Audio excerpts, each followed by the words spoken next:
I'm at Grace Church Road. I went to Waynesboro to bring this man down to this address. And now he's trying to force his way into a house. I'm afraid to move my vehicle.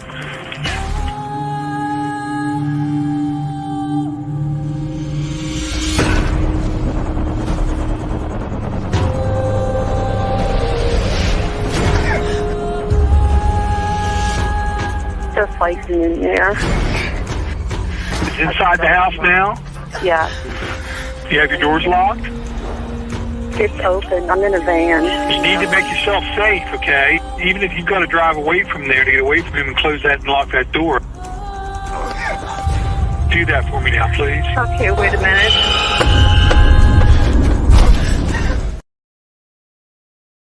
Oops, my bad. Sorry. Did I put sheath? Did I put sheath? Did I put that? Oh, in the title? Put Steve? Did I? Steve? You mean going to fix it? Yeah. No, I wrote sheath. No, I wrote sheath. SHEA. So maybe it's just maybe somebody else typed the word wrong. Sheath. What's the best way to describe that? A sheath is the covering. It's the case that goes in of the knife. Yeah. You know, it's just the case that goes in. Yeah, like so, like if somebody had a pocket knife on the side of their hip. Yeah, on there. They're typically okay, leather. So sorry if there's a lag again. I'm not really.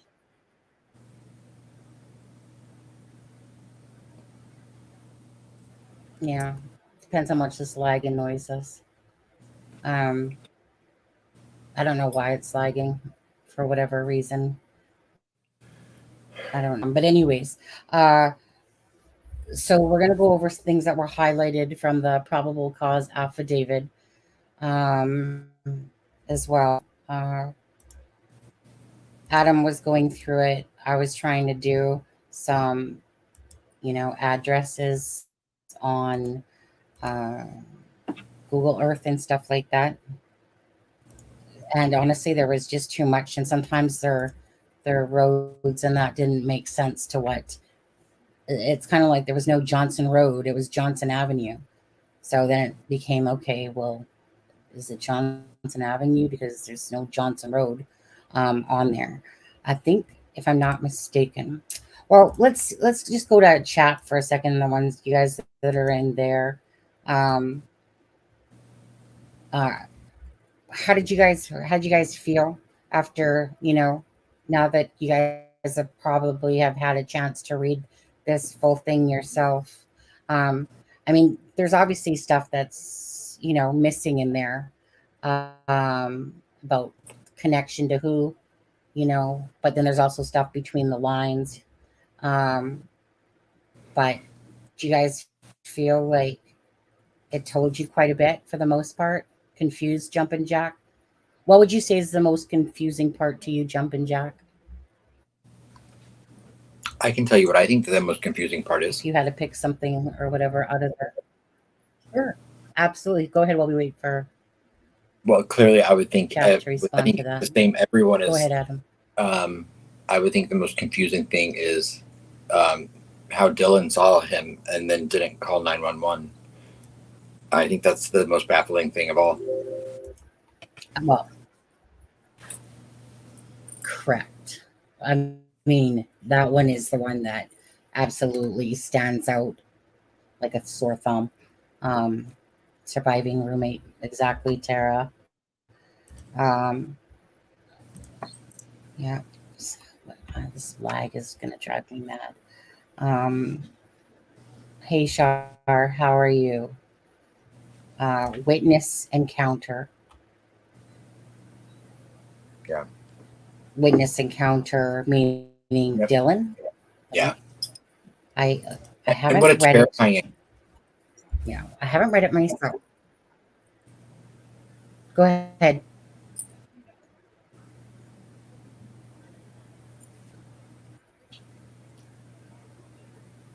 Adam, go ahead. Oh, I said, yeah, I know. I was agreeing. I said, what a terrible encounter. I mean, terrifying, horrible. Yeah. Um, Nicole says, I haven't read it myself, don't know how to find the affidavit, but watched a video of it being read quickly. It was hard to understand and digest.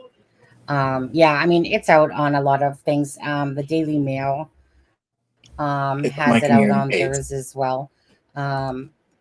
She Are, can read it on my community page as well. pardon? I put it on my community page. Mm-hmm. Okay. Did you put it on the community page? Yeah, I put it on my community page. Yeah. Um, she must have passed out, the roommate. Yeah, went passed out, probably passed out drunk. I don't know. Depends what they were all doing. If they were,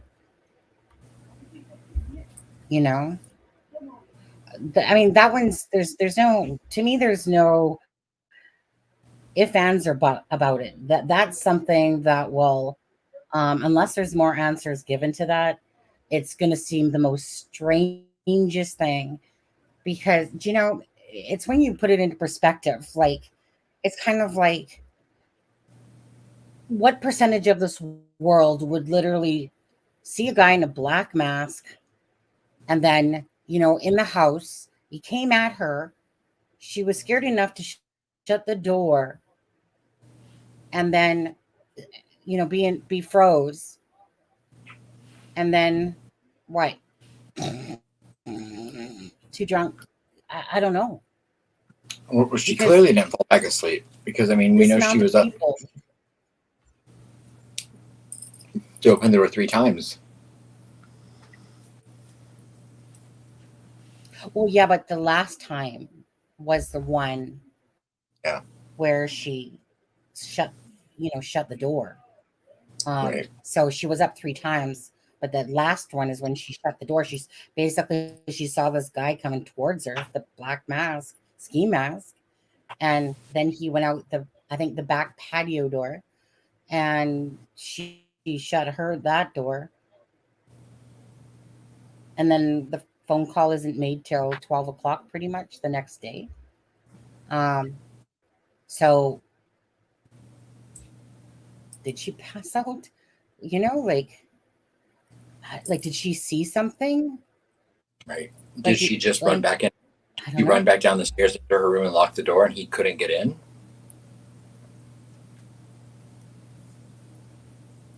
Or was he You just know, too physically um, exhausted at that point, and he just ran yeah, out the like back door?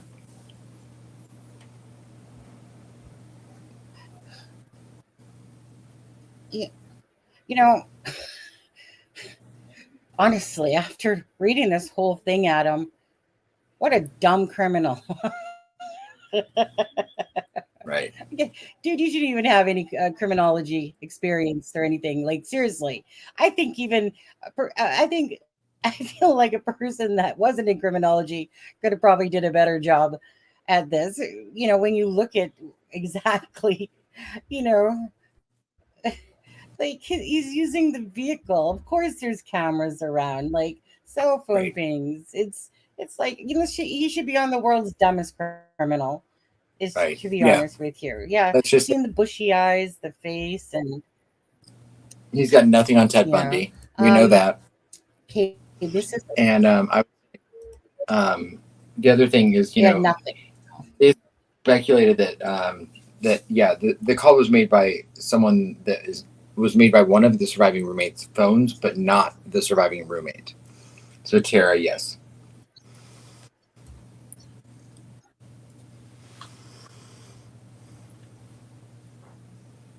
Okay, so sorry. Let's come back here. Um, Sheppy Mom. Unless did you change your name? So I don't recall that name. Thank you for the $5 super sticker. Appreciate that. A lot of work goes into this stuff, so do appreciate that. Um,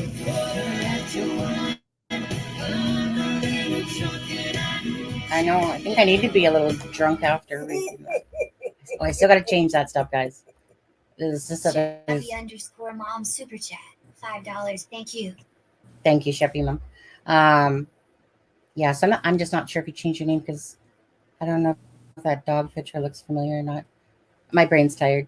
Lots of stuff going on, obviously, in the last few days here.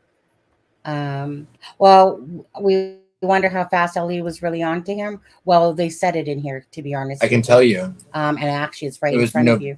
November 29th. Yeah. Yeah. Yeah. So on this one that's in front of us, I'll read the first one here. It says, on November 25th, 2022, MPD asked area law enforcement agencies to be on the lookout for a white Hyundai Elantra in the area. On November 29th, 2022, at approximately 12:28 a.m., Washington WSU police officer Daniel Tiango queried white Elantras registered at WSU. As a result of the query, he located a 2015 Elantra with a Pennsylvania license plate, which is Bryan's. This vehicle was registered to Bryan Kohberger, hereafter Kohberger residing at 1630 Northeast Valley Road, apartment 201, Pullman, Washington, 630 Northeast Valley Road, and approximately 3/4 of a mile from the intersection of Stadium Way and Cougar Way. The same day at approximately 12:58 a.m. Okay, so we're talking a.m. of November 29th. So, into the morning time here. WSU officer Curtis Whitman was looking for white Hyundai Elantras and located a 2015 at 1630 Northeast Valley Road in Pullman in the parking lot. Okay, so 1630 Northeast Valley Way. Okay. Go ahead, Adam. No, I just want to say, that was something that, a lot of people didn't pick up on the first time, is when we were reading this, we now know, and I've not heard a lot of people come out and say it, but no, it says very specifically that on November 29th, that the Washington State University police officer queried the white Elantra. The same day he found out it was Bryan's, and that's the day that from then on they knew who the suspect was. So it made it even more interesting to me than to look at the information that's been released about when they came out publicly and asked for information about the white Elantra, because as of the 29th, they knew about the Elantra and they knew who it was. So I don't know if they just didn't have the proof yet, because it talks about the front and back license plate as well. And so I'm wondering if, they just didn't have the evidence to prove it, because they had a front view but not the back view, which is why they didn't have the exact license plate at that point.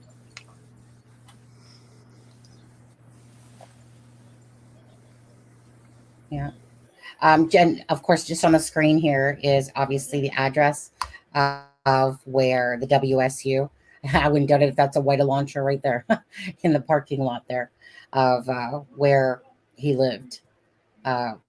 Bryan Kohberger. 100%. Go back to our. Yeah, Austin, you're right. He should have trimmed those bushy eyebrows. Oh, right. So November 29th is really where they have an idea of this Elantra, and I'm not sure if it's in a different. And who it's registered to. Let me just go to the next piece. Well, let's go.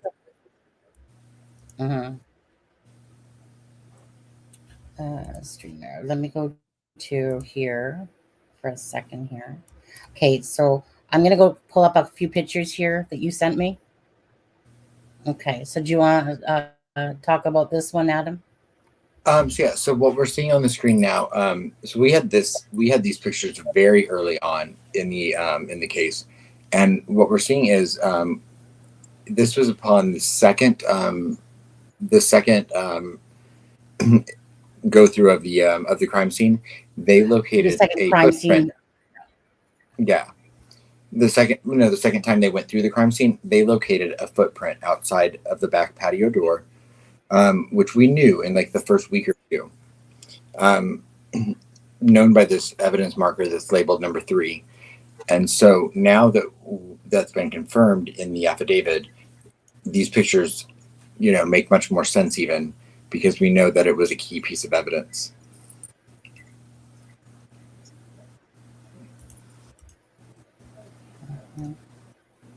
Hi, Rose, and hi, Francis, and hi, everyone else. Hi, Austin. Should have been. Alex says, I think Ellie was trying to send a message with the white Elantra. There is no way they would get the year wrong. I always found that odd. I believe it was a cat and mouse chase. They play with killers. Okay, so as we were, as we were reading this, it said that they deemed it as that they deemed it as a 2011, 2013, based on that one gentleman that, whatever. And then as it was looked upon more, they said that they deemed that it was the 2011 to 2016 Hyundai Elantra, which is exactly the category that it truly did fall in. So my thing is this, like, they never corrected it. They left it as 2011 to 2013. That's because they already knew. It's almost like once. So let's just say that they actually, that's because they already knew, or they simply could have came out with that at the beginning because that's exactly what they thought based on the expert's opinion of what a car that was, and then once they actually did know, they still led us to believe it was a 2011-13 because obviously they wouldn't want to tip off. Like, do you know what I mean? They were like, so if of course if Bryan and Kohberger is paying attention, which he was, they're like, they're looking for a 2011 to 2013. Mine's 2015. Yeah, sucks to be you guys, type of thing. Yeah. Mm-hmm. And so, correct. That's why they never came back to clarify it. And let me just go to the next picture here that Adam had sent. So there's that. This one has all three basically. The middle area obviously is where the marker is on the back side there. Mm-hmm. So I'm almost feeling like, I don't know. I'm almost feeling like maybe because they use Queen Road there, I'm almost thinking that he went out through, where that gray truck is there, that he was probably actually over in that area because they talk about Queen Road. It makes you wonder. Yeah. Yeah, and if the date I have is sorry. What? If the date I have is correct, the date that we have, I think December 8th is when the Elantra information came out. I could be wrong. If someone has that, correct me. But they also said that it came from the thousands of tips they'd received, which we now know is not, that tip might have just come from video surveillance. But so they knew of the white Elantra long before they released it to the public, which means they already knew it was a 2015 when they released that information. Right. I was trying to find the date the Elantra stuff came out first, and I think it was December 8th.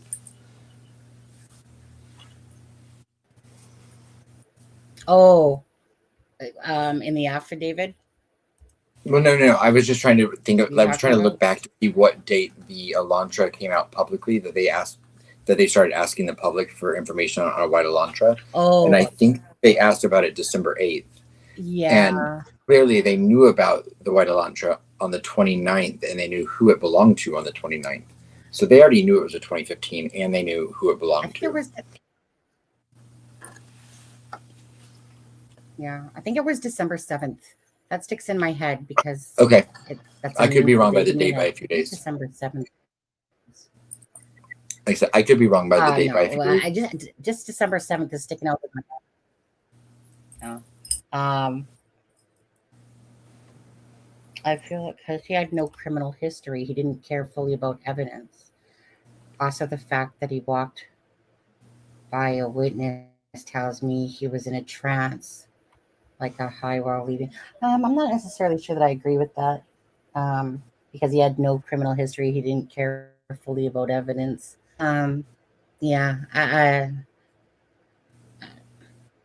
not sure I agree with that one.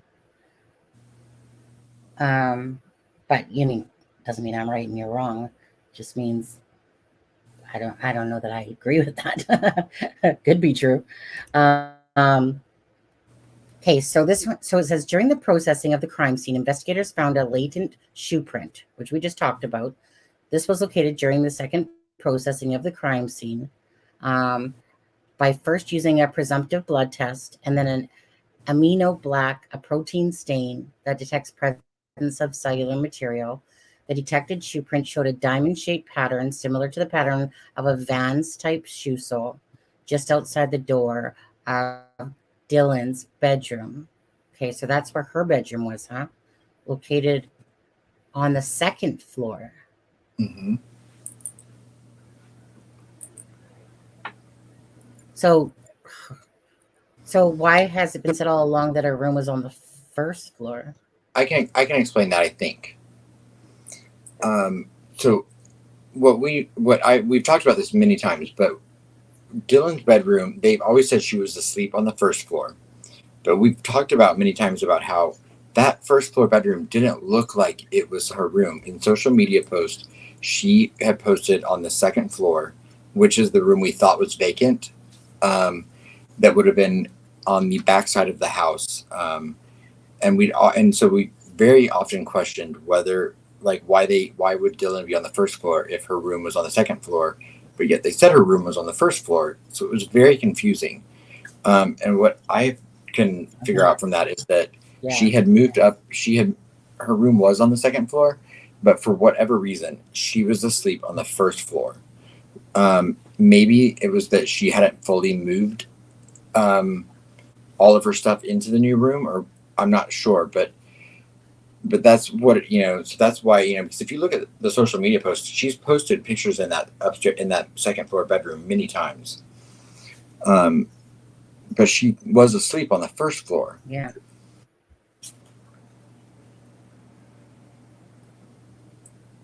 Right. So, so obviously we know that this is the first floor here, and that when the cops were there, from like Truth and Transparency's footage that she had received from September 1st, the cops were here at the door, and then they were looking over in here, and there was like a bed and golf clubs, like a mattress perhaps, and golf clubs that they could make out.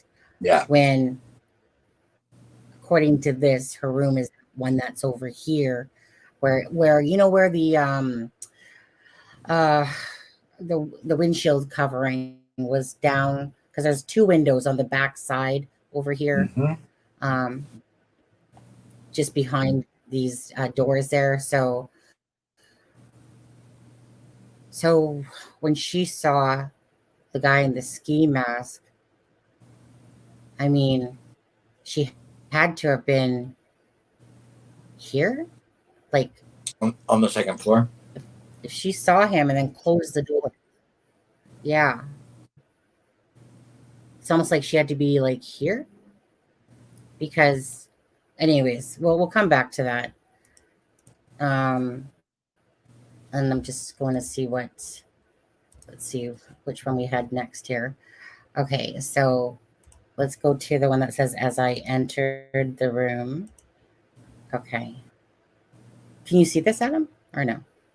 Yes, I can see on the screen. It says there. Well, I guess I'm asking if you wanted to read it, or yeah. It says, as I entered the bedroom, I could see two females in the single bed in the room. Both Goncalves and Mogan were deceased with visible stab wounds.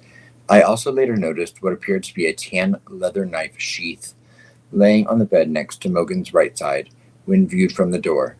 The sheath was later processed and had KBAR, USMC, and the United States Marine Corps Eagle Globe and Anchor insignia stamped on the outside of it.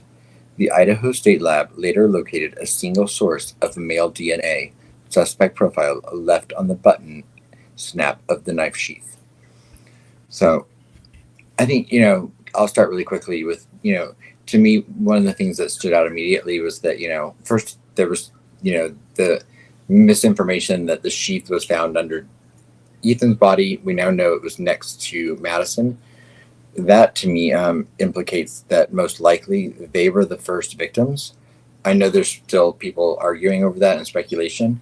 But the biggest thing that stands out to me in that little bit of it is that, was he not wearing gloves? Because they got a DNA sample off of the button on the snap of the sheath, which that means I'm like, well, either it was a DNA sample he had left previously on the sheath, or he wasn't wearing gloves, which would shock me.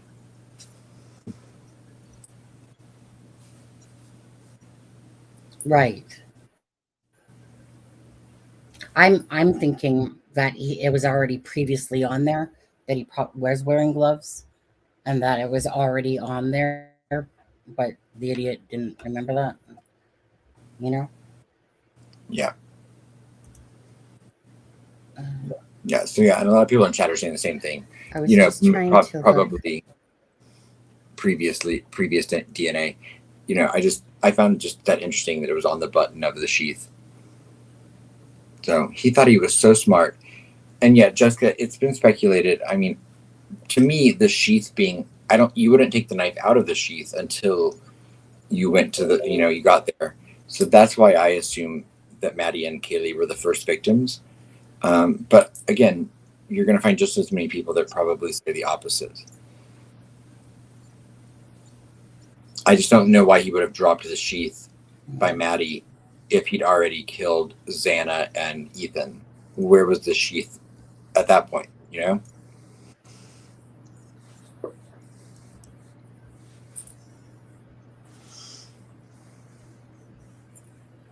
Okay, so where's the kitchen? Okay, so this is the back of the house. Kitchen. So this is that second room. But a sliding door. That's that window. Yeah. That's sliding doors right here. Then there's this window. So that window's out. Yeah. So this must have been Dylan's room, which was right here on the second floor there. Right. But she was sleeping on the first floor. First floor or whatever. Right. Exactly. Everything with Dylan is, and then this obviously is the room upstairs. Everything, yes, very. So they were found in the second room or the master bedroom when they were found? They were found in Maddie's bedroom, which is the smaller of the bedroom on the third floor. Okay, bedroom 4. Okay, so that would be bedroom number 2. But yeah, bedroom 4. Where it shows here 4, that's where that one would be. Okay, sorry, my bad. Okay, I'm just kind of, you guys, I've got different windows open. I personally don't see chat. So, this sheath. Now, what I said to Adam, somebody messaging me. What I said to. Oh my goodness. Nero's comment. Was that you, Dingen? Yeah. Okay.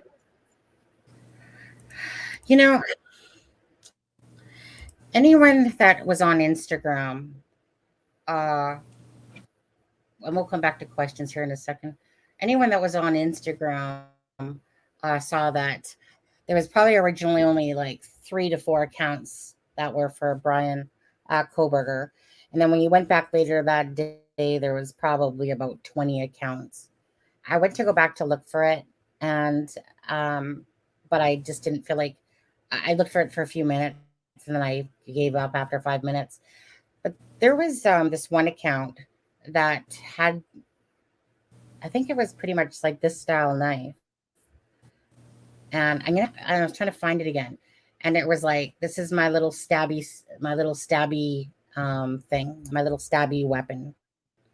Something like that. So I'm going to be curious to go back and see if that's the exact match for that one, because there was one that had about 5 pictures, and I wasn't, and you know how it is. People, like I said, making accounts and stuff like that. But I don't recall it being underneath Bryan Kohberger like that. It was more like Bryan Christopher Kohberger. I just remember it was a little bit different. It wasn't just like your Bryan Kohberger name. And so I'm going to try to look for that later when we do another live later tonight. Right. So anyways, so this is USMC K bar. That one. Isn't this that guy that yeah. his name was yeah, this is one you sent. Yeah, and that's not the one for that's doesn't and look that's that's not the same right knife. Yeah, and that's not the same knife from the Facebook thing that everyone was looking at previously. The one that JJ guy said he sold it.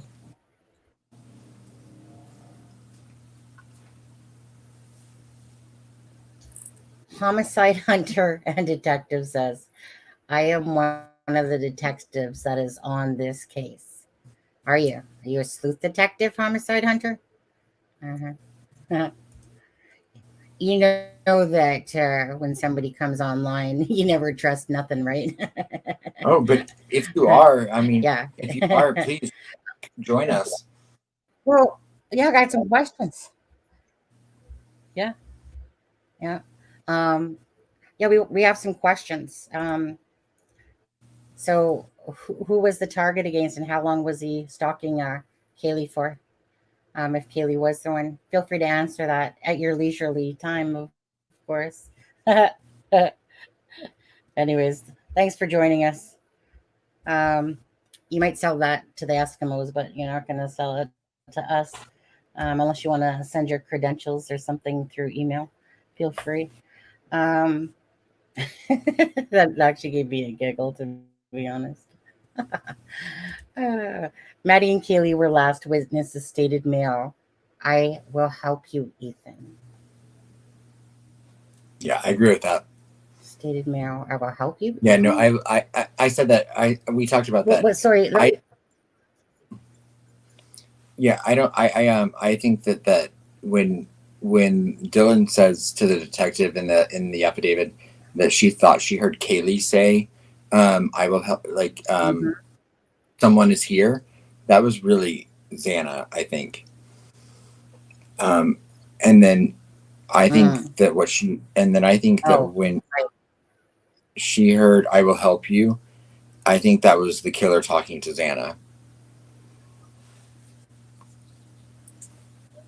Or Ethan.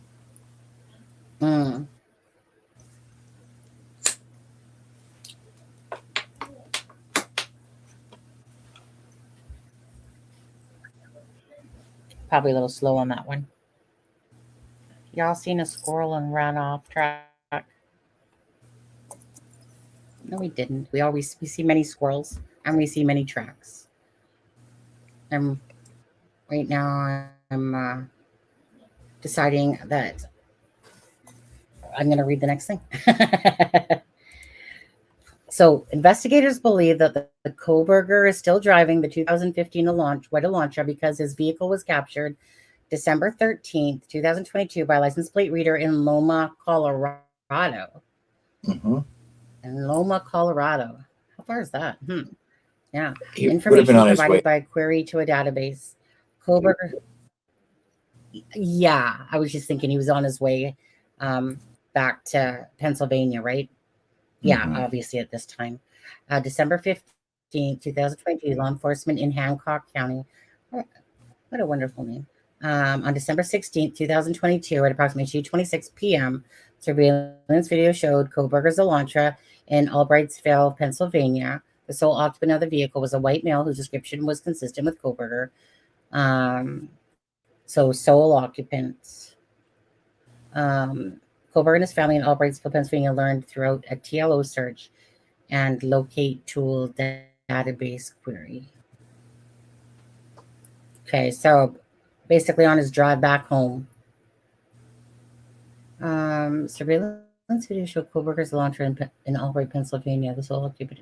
So this must have been after he's been back home then, or what? Because it's saying sole occupant of the vehicle. Yeah, on December 16th. which we know his dad was with him back in Pennsylvania. during the drive. Yeah. Okay. Yeah. Sorry, I'm just flipping through, seeing what stuff you sent me next. Did you have anything more to say to that one? I mean,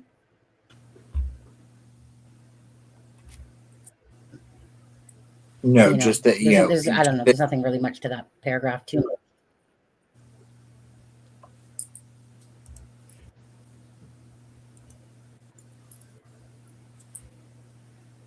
Sorry, it's like you cut off or something, Adam. No, I was just gonna say that. Yeah. I mean, I think that was once he was back home, and he was alone at that point. So on the 13th, he was in Colorado on his way, I think, driving to Pennsylvania, and that the sorry, coughed. But yeah, I think that's all there is to that one.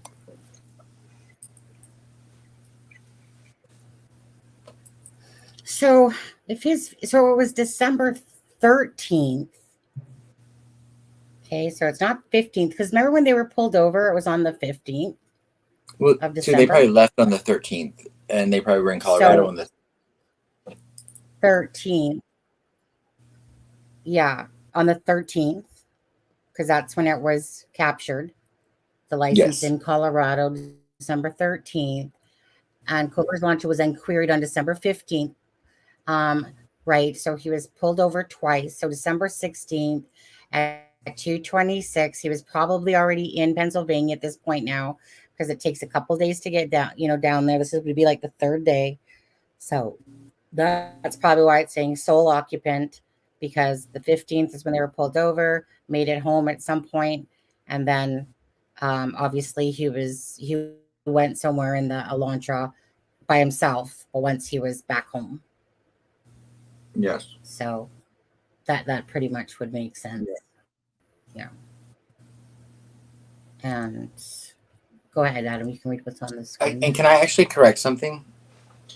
Because I'm reading through this again. Sure. Austin, you are 100% correct. It does state, Dylan said, I'm reading it's on page 4 of the affidavit.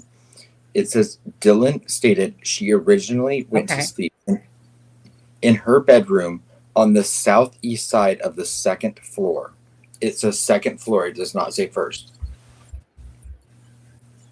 So she was not asleep on the first floor. I know, because even as I was reading, that's why it didn't make sense. She was. Yeah. Thank you, Austin. I want to go back to that. Yeah. So 1 second here, because as I was reading that, I'm thinking to myself, well, it sounds like she's on the floor. Okay, let me just go back to it here.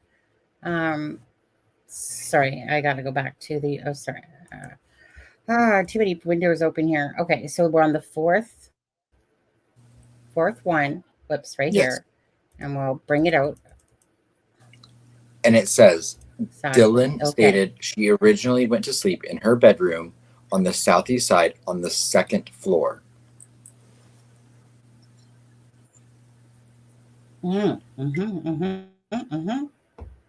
She stated she was awoken. Yeah, see, that makes more sense now. Because as I was reading that one part, I'm thinking to myself, well, I saw him go out the balcony.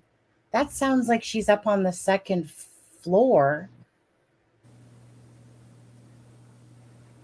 So that makes a lot more sense, and again, going back over this. So, okay, so she was asleep in her room on the southeast side of the second floor. Good. Okay. She stated she was awoken so basically, he walked by her room. So we'll get to that part. But she stated she sounded like Gonsalves playing with her dog in the upstairs room. So okay, so that this is making a little bit more sense when she realized that that's where she was. So she was on that room that we just showed.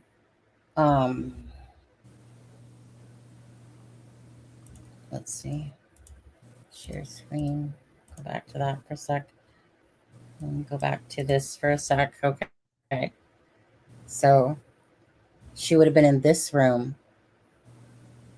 at the time. And then, of course, there's the stairs that go up to the other two rooms.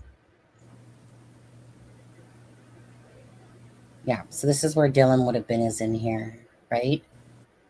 Because that's on the main floor. That's the second floor. That's the kitchen. Okay. Is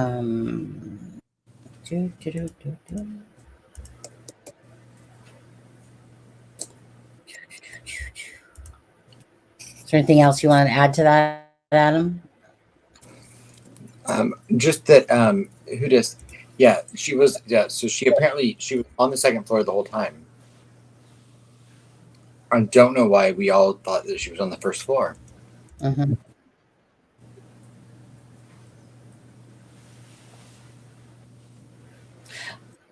Yeah.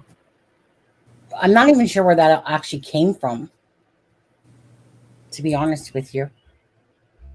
Well, because the law enforcement actually originally said that the surviving roommates were on the first floor. That's what law enforcement said originally in all of their statements.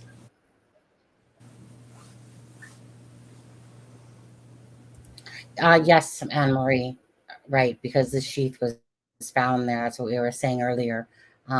Is that it must have been, it was probably Maddie than Kaylee. Is how I have it in my head. What do you guys think? Same. Do you think it was Maddie first?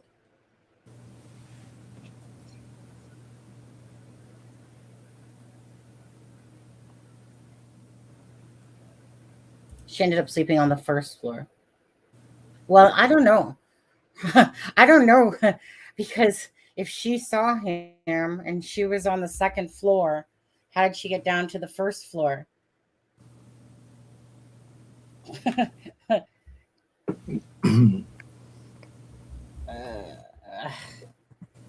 Or was she ever on the first floor?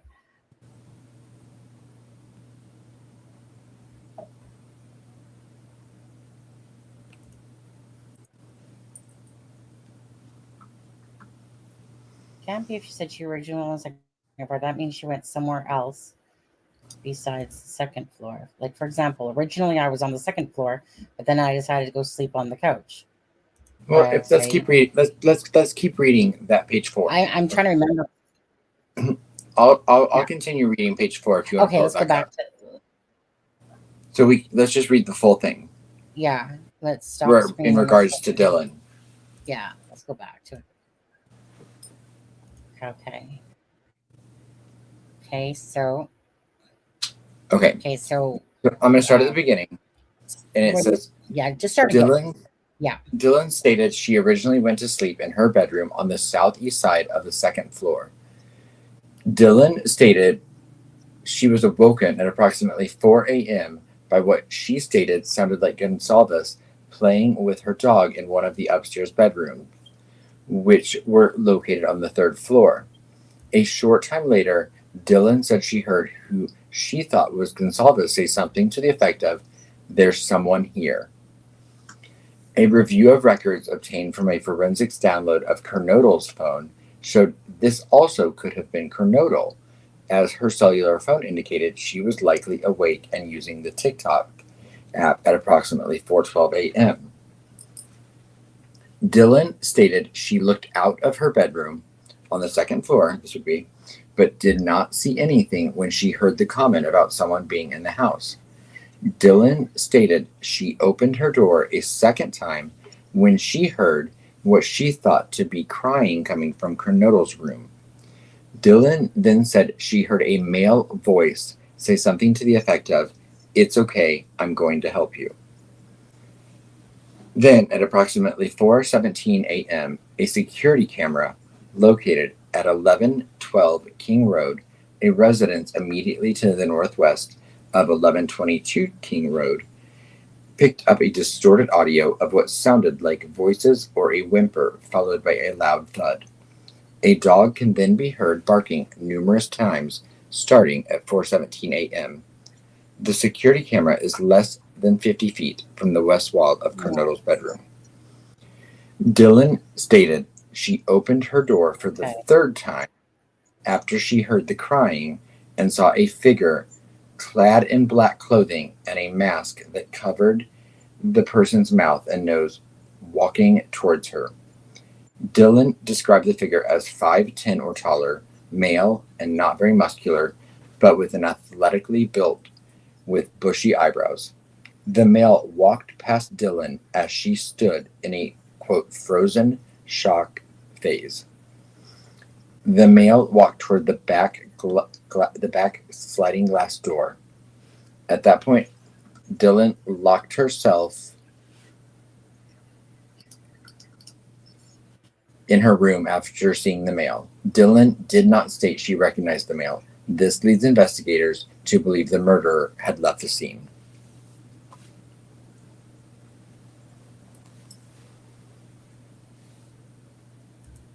That even makes it more weirder.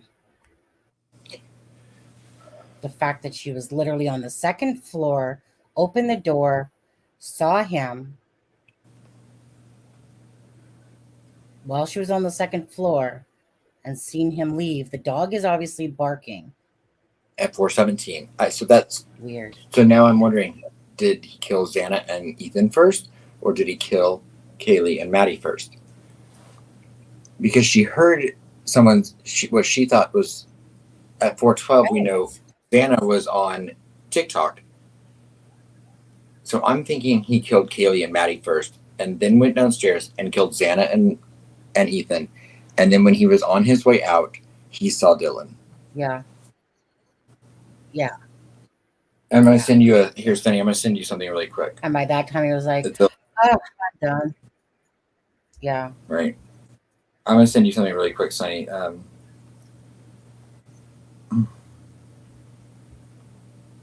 This will show the thing with the bedroom and why I think that. The reason I think that he went to Maddie and Kaylee's room first, and when you pull this up, I think that because of the proximity to the door that Dylan would have been looking out of, he had to have he would have been coming from Xana and Ethan's room at that point. Yes. It's sending now. But okay, is that the one? Staircase? Oh, okay. The staircase is right outside, you know. If he had been coming from from the stairs on the third floor, he wouldn't have passed by Dylan's bedroom door. So to me, him passing by her bedroom door means he was coming from Xana and Ethan's room, which still makes me think that Maddie and Kaylee were killed first. Okay. Adam, there's nothing that you have sent me. Oh, they just came there in it now. is. Okay, shut the front door. All right. There it is. Okay. Yes, and Mandy Rose, Mandy Ray, so let's go. yeah, I did a short on that and posted about that as well on my page.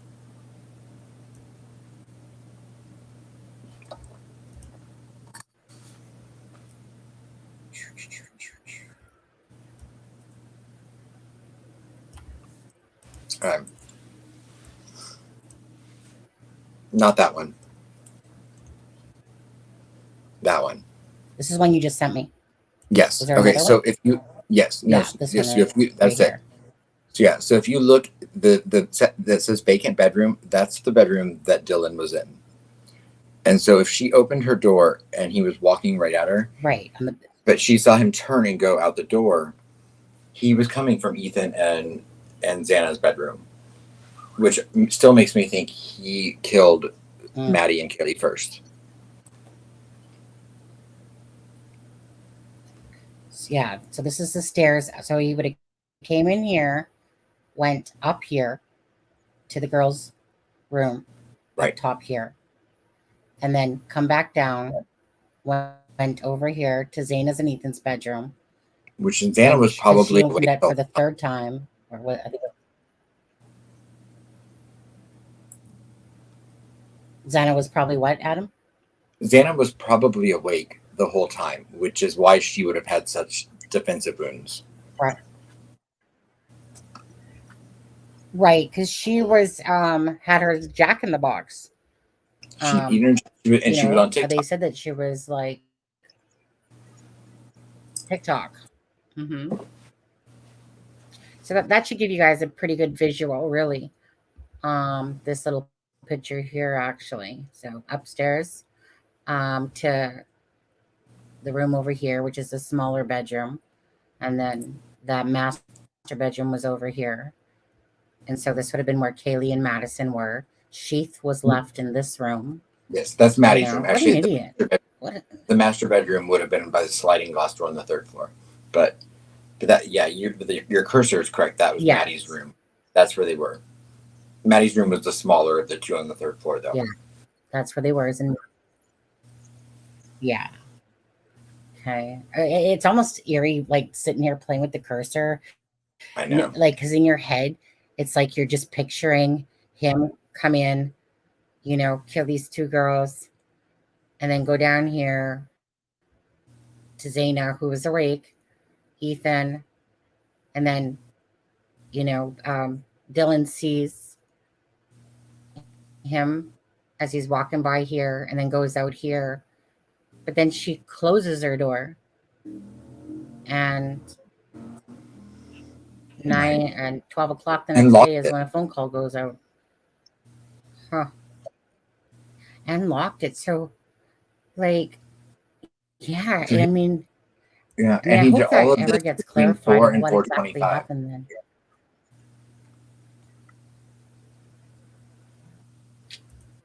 I don't.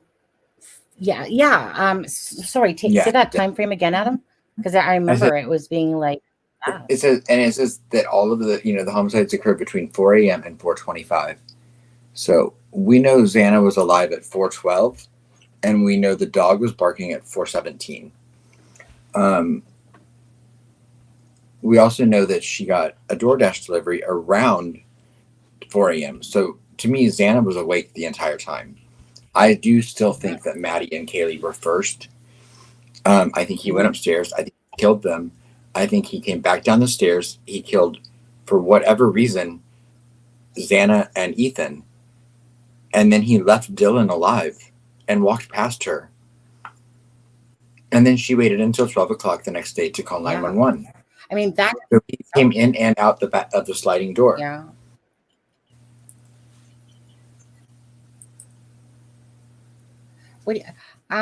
Mandy says, I don't think he anticipated Ethan and Xana. They likely fought back. He had to have, though, because he went out of his way to go to their room. The only thing that would. Yeah. So unless Ethan had come out and then went back towards his room when he realized that somebody was in the, type of thing. And then that's what happened. That's the only, like, do you know what I mean? That's where that would make sense. Perhaps as if Ethan had maybe came out of the room because of noise coming from that way, and then saw him, and then went back into the bedroom. Because wasn't he found on the floor? No, she was. We don't know where. Mistaken? Wasn't he found on the floor? No, Ethan is the only person in the affidavit that they don't state where in the room he was found. They state that Xana was found on the floor, and if you read the affidavit in that part where the investigator says that he could see her body as he approached the room, which means he could see Xana's body as. I don't even know. I'm just going from my memory now. It was one of the. I sent you a screenshot of this part of it, but the investigator said that he could see Xana's body as he approached the room, and that she was on the floor, and that Ethan was further in the room, but they didn't say where he was at in the room. Okay. And then they state that Maddie and Kaylee were in the single bed. So Ethan's the only victim. They don't state where he was found in the room, whether he was on the bed or in the floor. But the fact that the door was open, to me, doesn't mean necessarily that the killer left it open. It just means that, when that investigator that wrote the search warrant, or that wrote the affidavit, got to the scene, the door was open. So, I mean, the the investigators that got to the scene first could have been the ones that opened that bedroom door and just left it open. But we do know that Xana was on the floor. And I believe that's Okay, page so it was 2. Xana that was on the floor, right? But all along, Sonny, we'd heard that it was Okay. Ethan on the floor. So it was interesting to hear that it was actually Xana that was Yeah, in. I That think was that's why it's door. sticking in my head, right? Yeah, I mean, I didn't really have time to go back and review this after we read it because I was Yeah. trying to work on the Google Maps and whatever. But there was just it just became too much for the things, and I'm like, wait, you guys don't even know you're one road from an avenue, in this thing, and it wasn't making sense. But anyways, it's amazing how fast time goes by when you're doing that stuff. So let me go back to the. I think it was page 2. I think that's where it was. Hey, there's page 2 right there. Huh. Oh yeah, that's a good one. Page 2 is empty. No, it's on page 1. Yeah. Okay.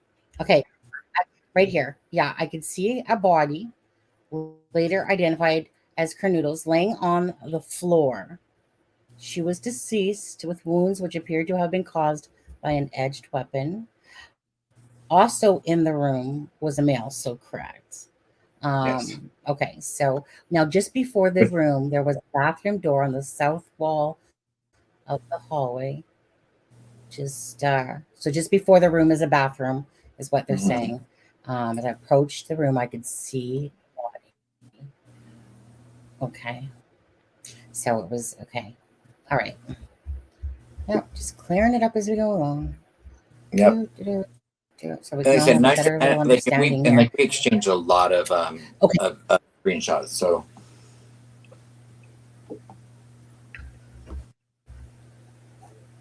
Yeah. So what part do you want to stay on? Because we're on page 4 here, and we were talking about where's page 4? We were talking on page 4. No, I need to get down there. Okay, so we're talking about TikTok was at 4:12, so we know yes. that. So Kernoodle's room was on the phone. Showed that she could be, as her cell phone indicated, that she was likely awake and used. Now we do know that she got her Jack in the Box at around 4:00, right? Wasn't it around 4? So DM stated she originally went to sleep in her bedroom on the southeast side of the second floor. She was awoken. Hold on a second. What time did her Jack in the Box come? Like 4 She a.m. says she was awoken at approximately 4 a.m. Right. Which, But what time did her Jack in the Box come? So. Because there was a time here about that. Mm-hmm. Yeah, and that's further back, but it says she that says she Right here. Yeah. So it all happened around the same time. That's what I'm saying. It was all hold on. Right. So it was hold on. Xana's last name is Kernoodle, right? I'm not having a brain fart all of a sudden. Yes. No. Yes, Xana Kernoodle, right? Okay. So Xana. Okay, so right. So we're talking about Xana there who received DoorDash. Yes. And we're talking about right. Okay. And we're talking about Dylan who was awoken 4 a.m. Yes. Okay. Which I'm one And that's at this point. because the DoorDash came. Yeah. Yeah.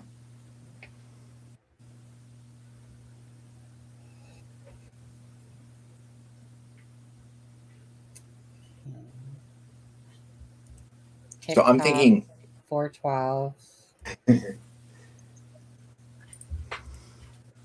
Go ahead. Yeah, I'm thinking that Xana got her DoorDash, and she was eating it, and she was on TikTok. And Ethan was probably asleep, I'm assuming, or he was eating as well. I don't know what was in it was just one bag, so I don't know what was in the bag.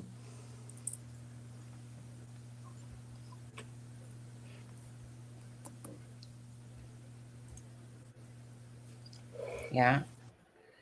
And again, these were the pictures, oh no, I'm on the warrant right now, so Good fight. Thought I was on the other one. Okay. Miss Dog Lover. I know. There's is something so strange about that. I mean, that one's gonna stay in the memories for sure. That's gonna be the talk of everything. Is this whole And if I'm the defense, Dylan seeing him? Go ahead, Adam. If I'm the defense team, I'm zeroing in on that.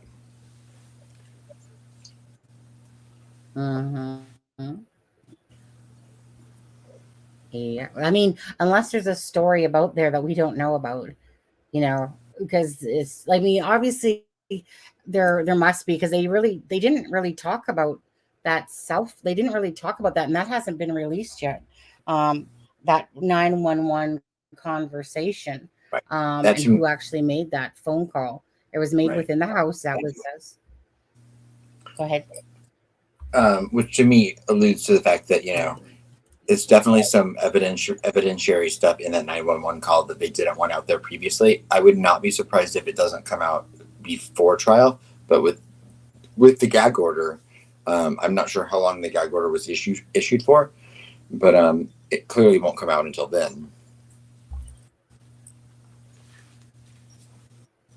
Yeah. Because there has to be more to it. Obviously, there's pieces that are missing here. So at 417, security cameras located at at the 1112, which is again the northwest side of the 1122. So just picture where the house is and look forward, and then north is straight ahead, and then west obviously is to the left. So if you're looking at the front door, within 50 feet. If you're standing at the front door of the house, it's directly to the right of the house. Yeah, I mean, here I'll quickly open. Where's my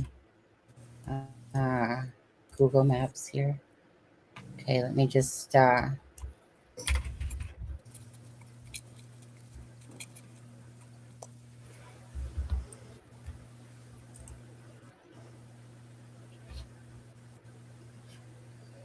Okay, did I share it? Yeah, I did. Okay. Sonny, I sent you a picture of the actual house. Okay.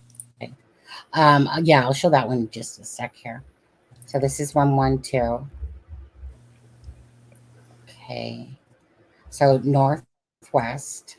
So if this my bad. This is the house here. Sorry. Yes. This is 1122 here. Yes. So it must be this house right here. Yes. 50 feet away. Yeah. Would be this house right here. Yep. Keep turning. Sure. It's turned back. It's right where that blue truck is. Well, what is wrong with you, Google? It's right where the blue truck is. Right here. Exactly. I'm trying to go. I'm just mad at Google Maps right now. Like, seriously? Are you this? Come on. Like, why is it not? 97,000 YouTubers are on this Google shouldn't Maps. be difficult. Follow the arrow. Yeah, now turn to the left. Yeah. That's where that was. That's where the they heard the sound.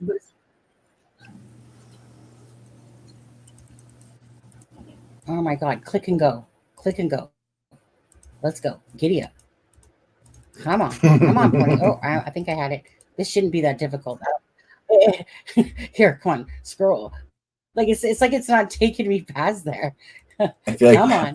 I feel like we're hearing your I feel like we're hearing your private life right now, Sonny. Oh. Right. Oh my goodness. I've never seen, like, seriously, I've never seen something. Oh, wow. Too far. Thank you, Google. Okay. So I know where it's blocked. Well, it's right here. It's right here. No, it's on the other side. Oh, yeah. There. You're right. You're right. Why don't you just show the picture? Why don't you show the picture I sent you? This is the I know. That's why I was just about to close it. Because Google can go spank a monkey for a second. And the reason they blurred that out, the reason they blurred it out is because of the murder. It's the murder house. Yeah. Is this the picture? There we go. Yes, that's the house. Yeah, well, that's the picture you sent. Yeah. Right. So obviously the 1122 is just over here, right there. Actually, you can see the back side of it. So there would have been a camera here, over there. So that obviously picked up a noise and a loud thud. Crazy, eh? Yeah. Oh, Austin. Austin, me and Google are only partial friends. You need to have Gray Hughes give you a tutorial. And I refuse to ask Gray Hughes for help. No, never. I'm too stubborn for that. We think so much alike. Okay.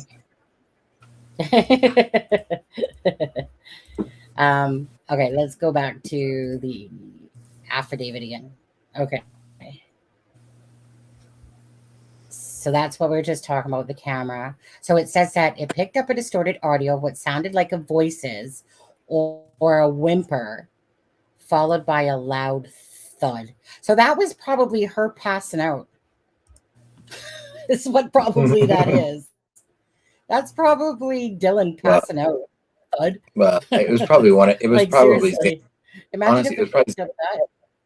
It was probably Xana hitting the floor, like one of them hitting the floor. Yeah. Yeah. Because that's also when, if it was that loud, because we know that she had defensive wounds, and we know that so that's when we heard, if it was loud enough, the security caught it, and that's also when the dog started barking. So the fact that he was out of the house by 4:25 to me means that Maddie and Kaylee at that point were already dead. Yes. I mean, you just have to look at the timeline and think to yourself, he could have killed, if she was on TikTok at 4:12, he could not have killed her and Ethan first, and then went upstairs and killed Maddie and Kaylee, and then gotten out and then done all of that. That's by like 4:20. 5 minutes. Yeah. So that's why Maddie and Kaylee were dead probably while she was on TikTok.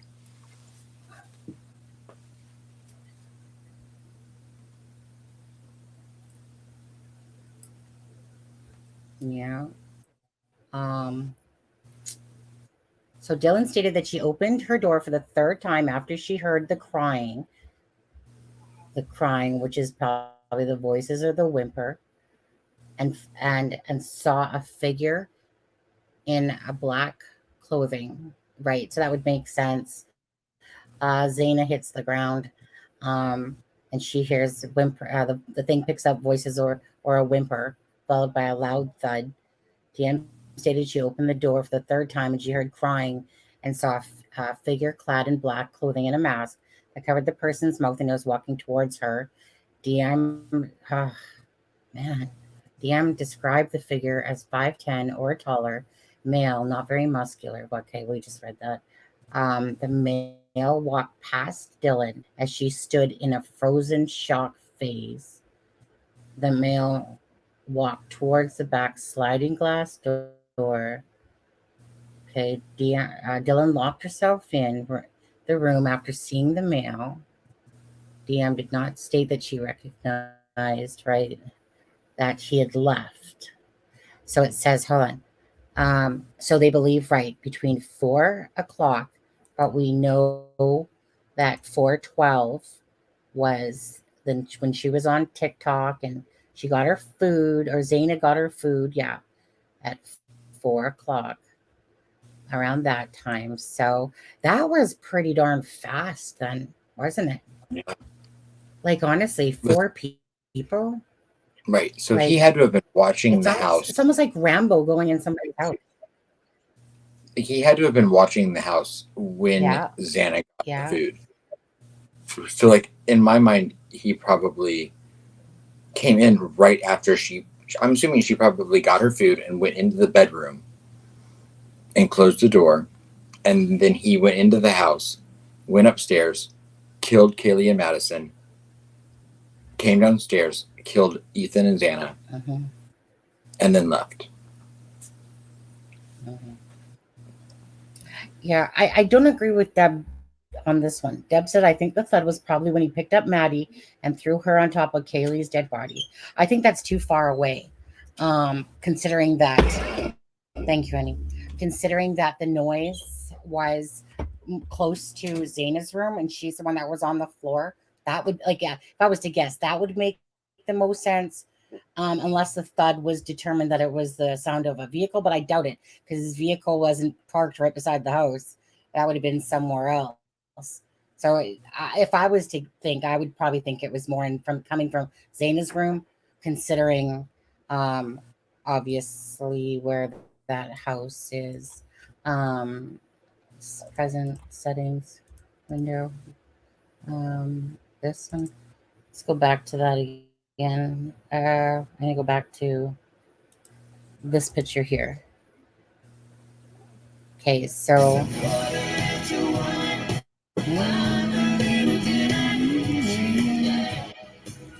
thanks, Miss Dollar. Go ahead. Let's see what she says here. Miss Dog Lover Super Chat. £4.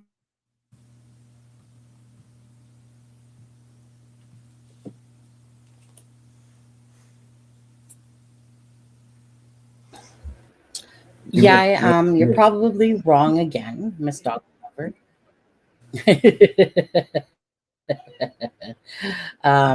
But I mean, it's good to look at everything, obviously, right? Because there's things here that just aren't making sense. Now, Adam, thank you, Miss Dog Lover.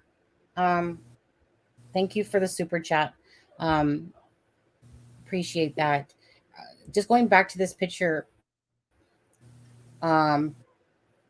is okay. So this is the kitchen. No, sorry, my bad. This is the kitchen. And so this right here, correct me if I'm wrong, Adam, but this is where Xana and hold on a second. This is the kitchen. Yeah, this is where Xana's room is right here, and where Ethan was staying with her that night, right? Is that correct? This piece right here? Because the blood was down here. The blood, whatever, if it's deemed as blood, was coming out of this window, this part of the window here on the back side.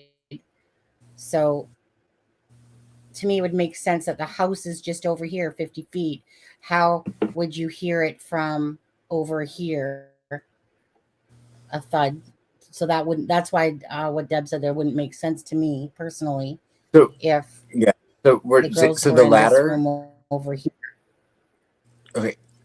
So the ladder, see where that ladder is? See the little window by the sliding glass door on the second floor? So the window by the second floor, here? by the sliding glass door, the window there that's Xana's bedroom. That's why I'm certain that the sound that the security footage heard was Xana and not Maddie and Kaylee. Because the house that the security footage picked that audio up on from is on that side of the house. Yeah.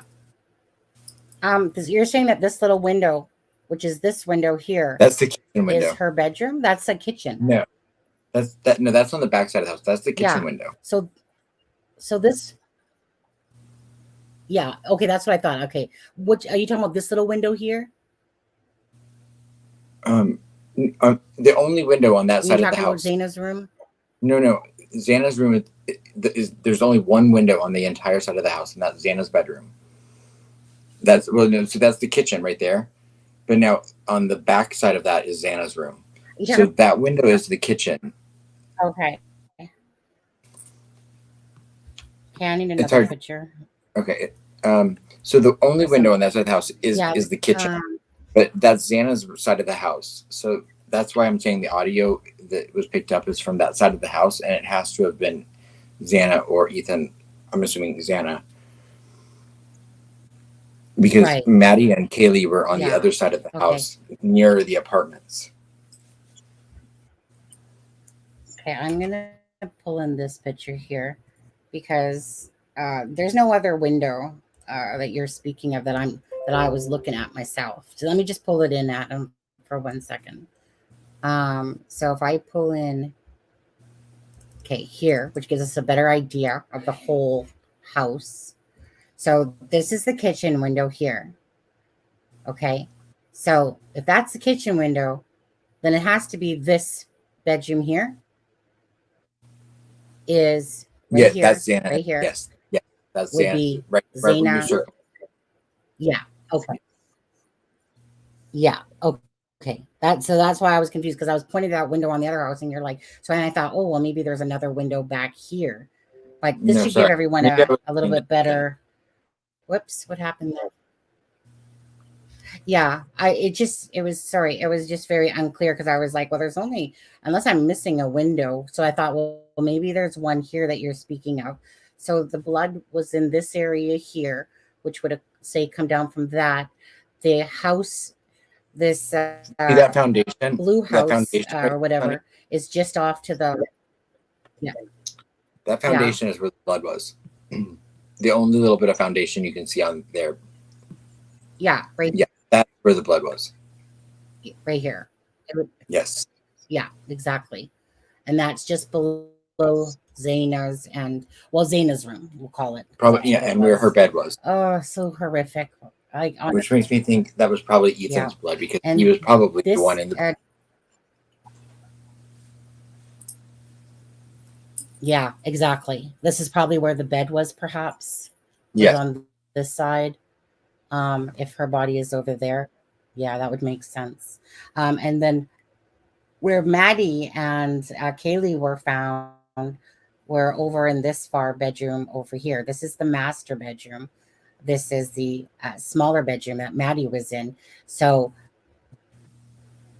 that thud's not going to be heard over there when this room's right here. So if it was a thud, it would be more likely that it came from this side where the camera is, which is just off to the left out of view. Yeah, that would make sense. If it's the thud, you know, because he can't see it being a car door unless the idiot literally just, here, let me get, there's no way he pulled up. I mean, he did a lot of stupid things. Did he enter the house while the roommates were distracted by DoorDash delivery at 4 a.m.? There's a thought right there. See, Miss Dog Lover? Told you were smart as a whip a couple of minutes ago, didn't I? Good question. Because at the time that the DoorDash arrived is when he basically entered the house. So that's what I'm saying. Obviously he would have probably then entered. I think he waited for Xana to get her DoorDash. Go ahead, she Dad. probably went into her bedroom and then he made his entry. And then that 10 minutes, he probably killed between that time Kaylee and Maddie, and then came downstairs and killed Xana and Ethan. Yeah. Because one more thing, we know that Xana put that bag on. We know that Xana put the bag on the counter, so he couldn't be certain that she might not have seen someone looking out the window at that point. So maybe that's why he went in and killed Xana and Ethan. Maybe he saw them shut the kitchen light off, go into the bedroom with their food, and he went in. Yeah. Because this is the Jack in the Box bag, and this is in the kitchen. Yep. So that would make sense that she got it. She went in, she got the DoorDash, went into the kitchen, whatever, got plates, who knows.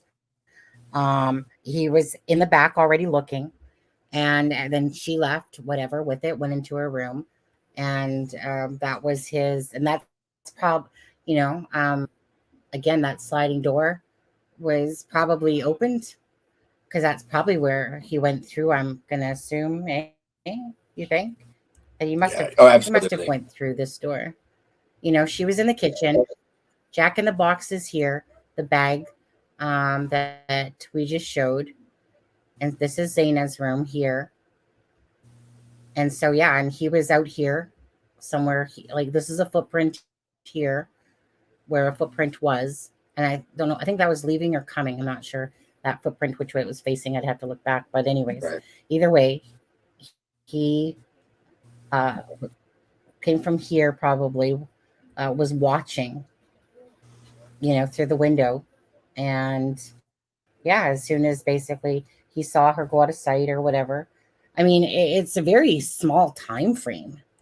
It really is, considering. Yeah. I mean, it makes Delphi look long now, doesn't it? For the timeline in comparison. But right, why exactly, Ozzy? Why would he let Dylan see him and then carry on? Let me just go out the back door. This would support my theory that Kay was the target. Usually targets are killed first.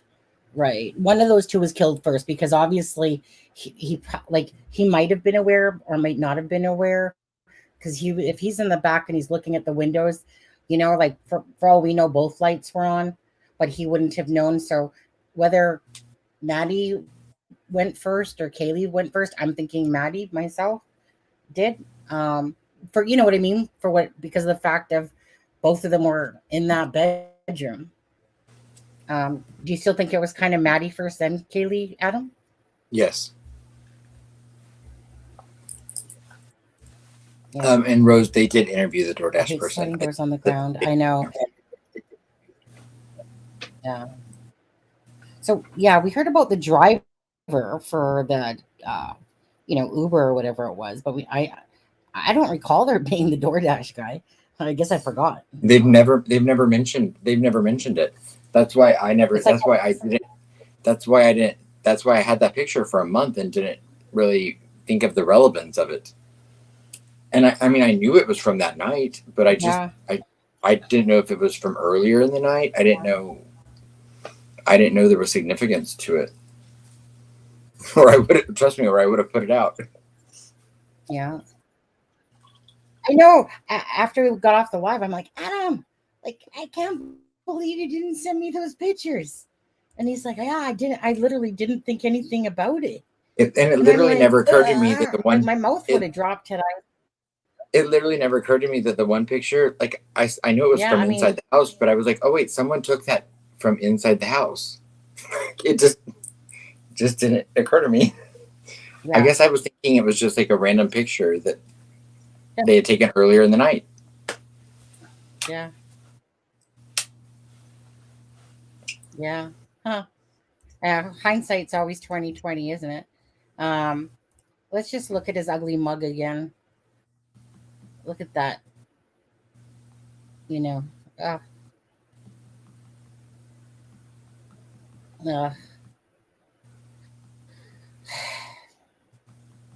Dude, you are not going to get off. You are not going to get off. They got so much stacked against you. Enjoy your time. I know, innocent, blah, blah, blah. Like, come on. It's just a matter of proving it all. You know darn well that he did it. I mean, he went there 12 times prior. Anyway, let's get back to the affidavit. Or what did you... Do you want me just to go back to the affidavit, sure. Adam, or do you want me to go back in order of what you kind of sent in Facebook? Or, which one? Whatever. We can just go back. We can just go back to the affidavit. Okay, let's do that. Okay. It's great discussing this with everyone. Again, it just makes the mind tick on those pieces, especially that are missing. That sometimes when you talk about them, at the same time, you're figuring out the answers as well. Right. And okay, so she was in a frozen phase. Because of Austin, I've read through this 3 times now, and so I'm, and I didn't pick up on that second floor thing until Austin pointed it out. So thank you. And I was just in a chat with someone, and they hadn't either. So they were, oh my goodness. Yeah. And too, it's like, I mean, only because, like I said, when you're reading it, like we did on the first live, we were just reading it. We hadn't read it through it or anything. And you don't really absorb things until you have time to really sit back and go, wait a second. And I just, before Austin had said that, I was, like I said, I was just questioning, going, wait, this sounds so strange. If she's on the first floor, it seems so weird that she would see him go out the second floor thing. So was she up? So that it totally made sense once Austin pointed out, and we realized that, yeah, she's literally in that room off of the kitchen. I'm an accountant. Oh, you poor thing, you accountant. My sister, my twin sister, she's free and available. She'd probably give your mind a hurt and pain, to be honest, with the numbers that she knows. Just trying to sell her out. Hey, honey, what you doing? What you doing? Everything and nothing? Everything. Okay, has been stuck in there for 3 months and been there 12. Yeah, everything. Actually, give me a second, Adam, because I want to see what time UPS closes up here. Just give me a second. I want to see what time they close. I have to go get Callie's package. Well, since you live in Canada, I'm very curious as to why you have UPS, considering it's the United States Postal Service. Well, honey, is that called UPS again? Or is this called, UPS? It's worldwide. It's worldwide, Adam. Okay. So you have DHS there, whatever, DHL? Yeah. DHL, that's worldwide too. UPS near me. It's my see what time. Oh, Walnut Grove. Okay. Oops. UPS Walnut Grove. Yeah, it's called UPS. Okay, it closes at 6:30. Okay. Oh, you have hours. Okay. Perfect. Got some time right now. Well, not really, but 6:30. It's 3:00 here. I promised Callie I would go get it today, but we'll be doing another live later tonight anyway. Because there's others. Like I said, this is a lot to go over because you're trying to read it and you're trying to, people in chat. Can we mention other channels on here or no? Well, sure. Do you want me to give you the list of ones you're not allowed channel, and then we'll let mention? you know. No, just kidding. Yeah, mention the channel, and then we'll tell you if you're allowed to mention it next time or not. Okay. So that seems fair. I'm gonna use the restroom really and quick. if it's the wrong channel, you're getting a block. Okay, yeah, go ahead, Kim. There's only a couple here that we think are the bottom of the barrel feeders. And if you're gonna bring up Greeno's channel, you're definitely gonna get a boot, right? UPS, not you, not okay. Let's see here. The combination of DM statements, law enforcement reviews of forensic downloads from Bethany's and Dylan's phone, and video of the suspect. Video described as below leads investigators to believe that the homicides occurred between 4 a.m. and 4:25. During the processing of the crime scene, investigators found a latent shoe print, which we just had showed you out back there, that was going into that tree line. This was located during the second processing of the crime scene. Okay, blah, blah, blah. They did a test, blah, blah, blah, blah. Just outside the door of Dylan's bedroom, which is the one that we said is at the very back of the house, on the second floor near the kitchen. Okay, so the footprint was over just to the right of that. This is consistent with DM's statement regarding the suspect's path of travel. As part of the investigation, commonly referred to in the law enforcement, so basically a video canvass was done at the area of King Road. This video canvass was to obtain footage in the morning hours of November 13th and King Road and the surrounding neighborhoods in an effort to locate the suspect or the vehicle from the King Road residence. This video canvas resulted in a collection of numerous surveillance videos in the area from both residential and business addresses.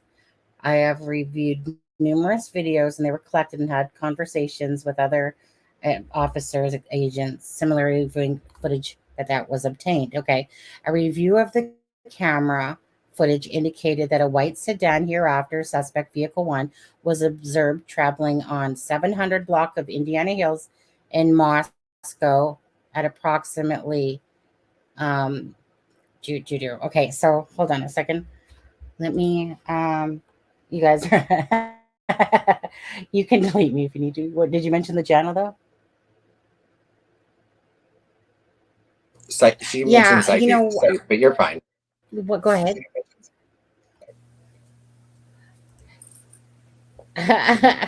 Psychic sleuths, she'll have y'all fooled. You guys are right. Okay, psychic sleuths. One day when I do have time, honestly, sometimes in my downtime and stuff like that, I go back and I'll listen to some of them just to see how close they were. Because if like, I'll go back at some point, definitely, and listen to what people like, whether it's Antrodites reading, or just a few of them, and just see if there was any, if they had anything. Who dis? She called out many facts before they came out. Broken nose, all black with mask, but can only see eyes. How does that happen? Yeah, I'll be very curious on that one. I'm not sure what video that was. If Cam, just for the sake of it, actually, if you can send it to the email, if you know the link,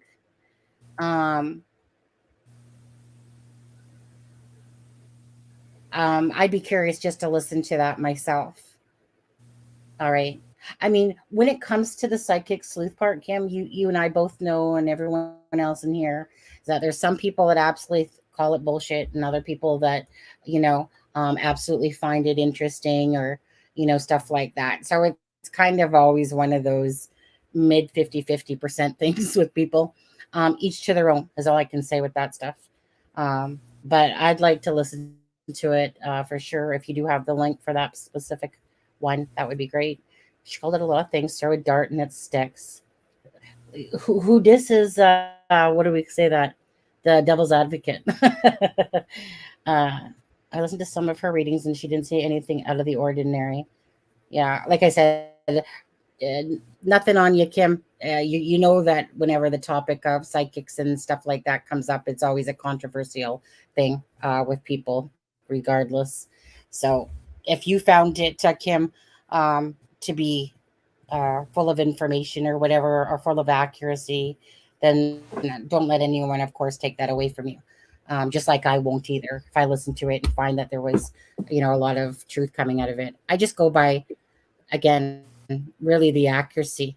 Like if someone got quite a few of the gist of things right, and that information wasn't out there, and that's deemed as a pretty good read if it's there. Okay, so where were we? Oh, I know what I was going to do. Okay, so stop, present, Google. Is this where I'm at? No, I think I need to go here. No, here. Am I supposed to be? Okay, I think I'm supposed to be here. Okay, so no.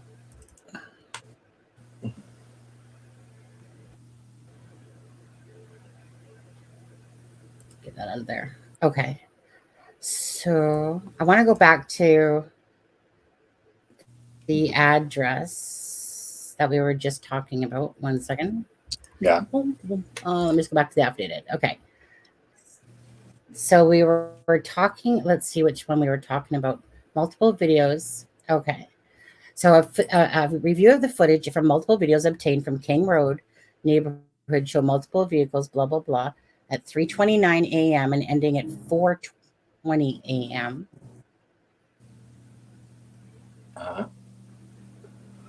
Okay, so at 4, huh? Okay, so I guess the video showed an ending at 4:20. Huh. Why four? It doesn't make sense. A review of the footage from multiple videos obtained from King Road neighborhood show multiple sightings of the suspect vehicle starting at 3:29. Right is when he probably left, and ending at 4:20 a.m. That's when he left that. Suspect vehicle initial. Yeah, right. So that even makes it shorter of a time. No, she said 4:20. Because they were talking about 4:25. No, they said 4:17, and then up earlier it was 4. But I assumed I took 4:20 because of this. That's why I was saying 4:20 all along because of this. To me, it made it shorter. That's why I was like, that's why I think he had to have killed Maddie and Kaylee first, and then because of the audio that was heard from the neighbor and the dog barking. To me, that meant it was Xana and Ethan, and then he saw Dylan on his way out, and he left by 4:20. I think when Xana or Ethan, but it says right here. Whenever they died, I think that was right before 4:17, and then he got up to his car and left at 4:20. Yeah, because it's just that right here they believe the homicides occurred between 4 o'clock and 4:25. Right. That's why I was like. But when I read the 4:20 thing, I shortened it in my head, I guess. Yeah. Yeah. Okay. So 4:20. Okay. So King Road, initially vehicle 1 makes an initial 3 passes by 112 King Road residents and then leaves via Walnetta Drive. Based off my patrol experience as a patrol officer, this is a residential neighborhood, very limited to. Oh, I'm reading that, acting like you guys are seeing it on the page, but we're looking at Google Maps here. Do you have the affidavit open? Can you? I don't, but I can get it open. Page 7 there, just so I can kind of. Yeah, go to page 7, and we're talking about Walnetta Drive. Okay, so if this is 1122 right here, guys. Okay, let me just look how that looks. Okay, I have it open. You didn't comment.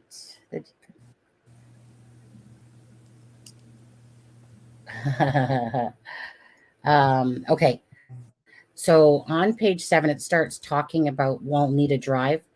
So as I'm showing it on the map, Adam, wherever I am. Oh my goodness, I need to get I need to find it.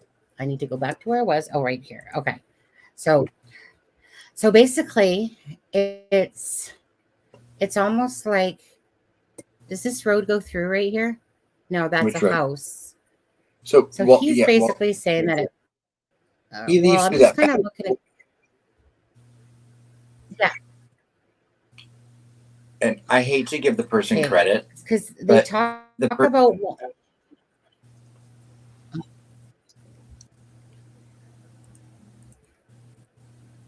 Say that again. I didn't hear you. Okay, I hate to give the person credit, but there was a YouTube creator that did a video where they went from the house up Walnetta Drive and they went into Washington State to Pullman from that route that I believe that they're talking about. And it was the JLR person. But I know that, if you really want to, I know there is a video out there where you can see like that route where you can go the back way up through Walnetta Drive, and get to the back roads to Pullman.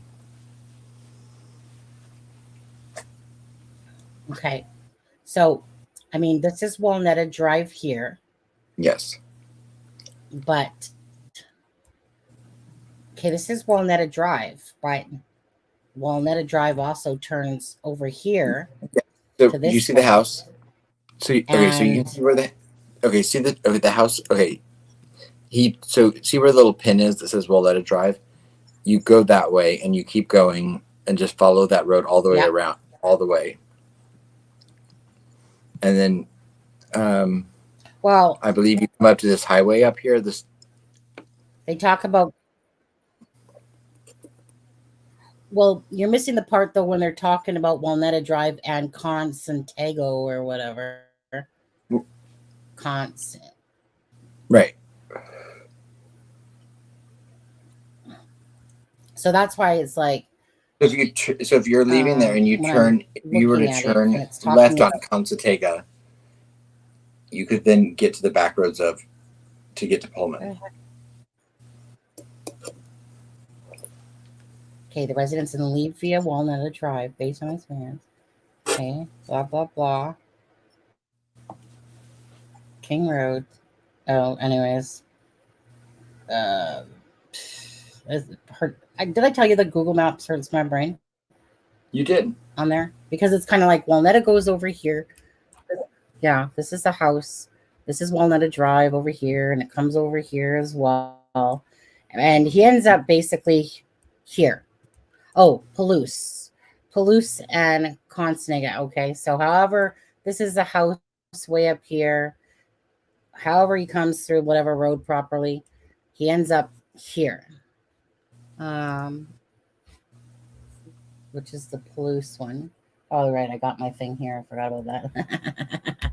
Okay, and right, so that's the house. Oh, 700 block. That's where I was going. But no, we were already there, right? 700 block.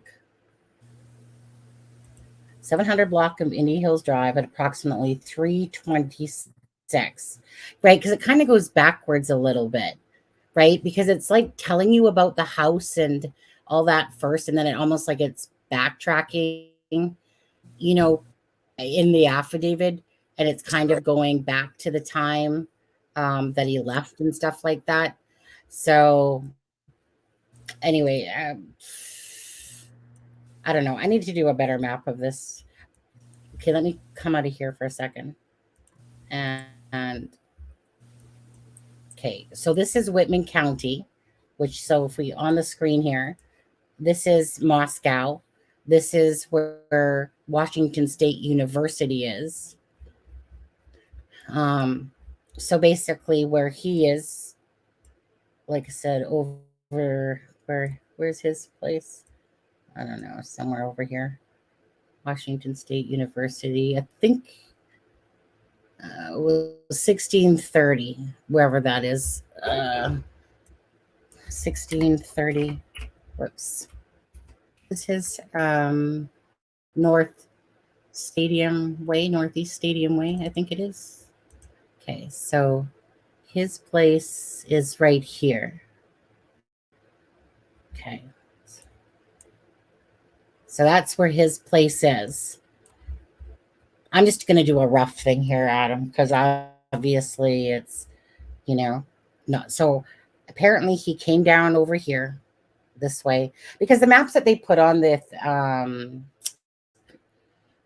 affidavit, I mean, they're so dark they can't make hide nor hair to them right now. Either way, he comes basically down over here, must take like say 270 basically. They say Johnson Road, but Johnson Road, it's really, I think, Johnson Avenue that they probably should have said. And then that just basically leads you into Moscow over here. So basically this 270 here goes into Moscow. Then this is a house here. Right? So you figure if this is the house right here, and the footprint was over here, let's just say where the hand is, where it's zooming in here. So if the footprint was over here, he probably parked right over here, right at the back of those trees, either off to the side or right here, which is probably right here, right? He probably parked right around here. I think he parked in the back lot. Which back lot? The behind the house, directly behind the house. That's behind the house. Yeah. Yeah, that's right here, Adam, where I'm pointing to. Yeah, where this blue vehicle is. Yes, yeah, directly behind the house. Yeah. Because his footprint, yeah. So his footprint was over there. So then he must have had to go back out here, right? Would he not have go back out here? Yes. And then, yeah, he'd have to go back out here, go back out here, And he did, yeah. down Walnutta Drive. Yeah, down Walnutta Drive, end up over here near Palouse and Tega or whatever. And then, headed back over to Whitman, back over to where he lived over in Pullman there. Yeah. I guess it's called Whitman County. So, I mean, that would really be the gist of the different times. And obviously, there's going to be multiple cameras there. But anyway, okay. So let's go back to the affidavit. You guys got the gist of that, as rough as that was on me. Hey, Ray. And so we'll stop screen. We'll go back to the affidavit again. And okay. All right. See, where do you want to pick up? I'm on page 7 somewhere. Most of that is just all talking about. Oh shoot! I want to.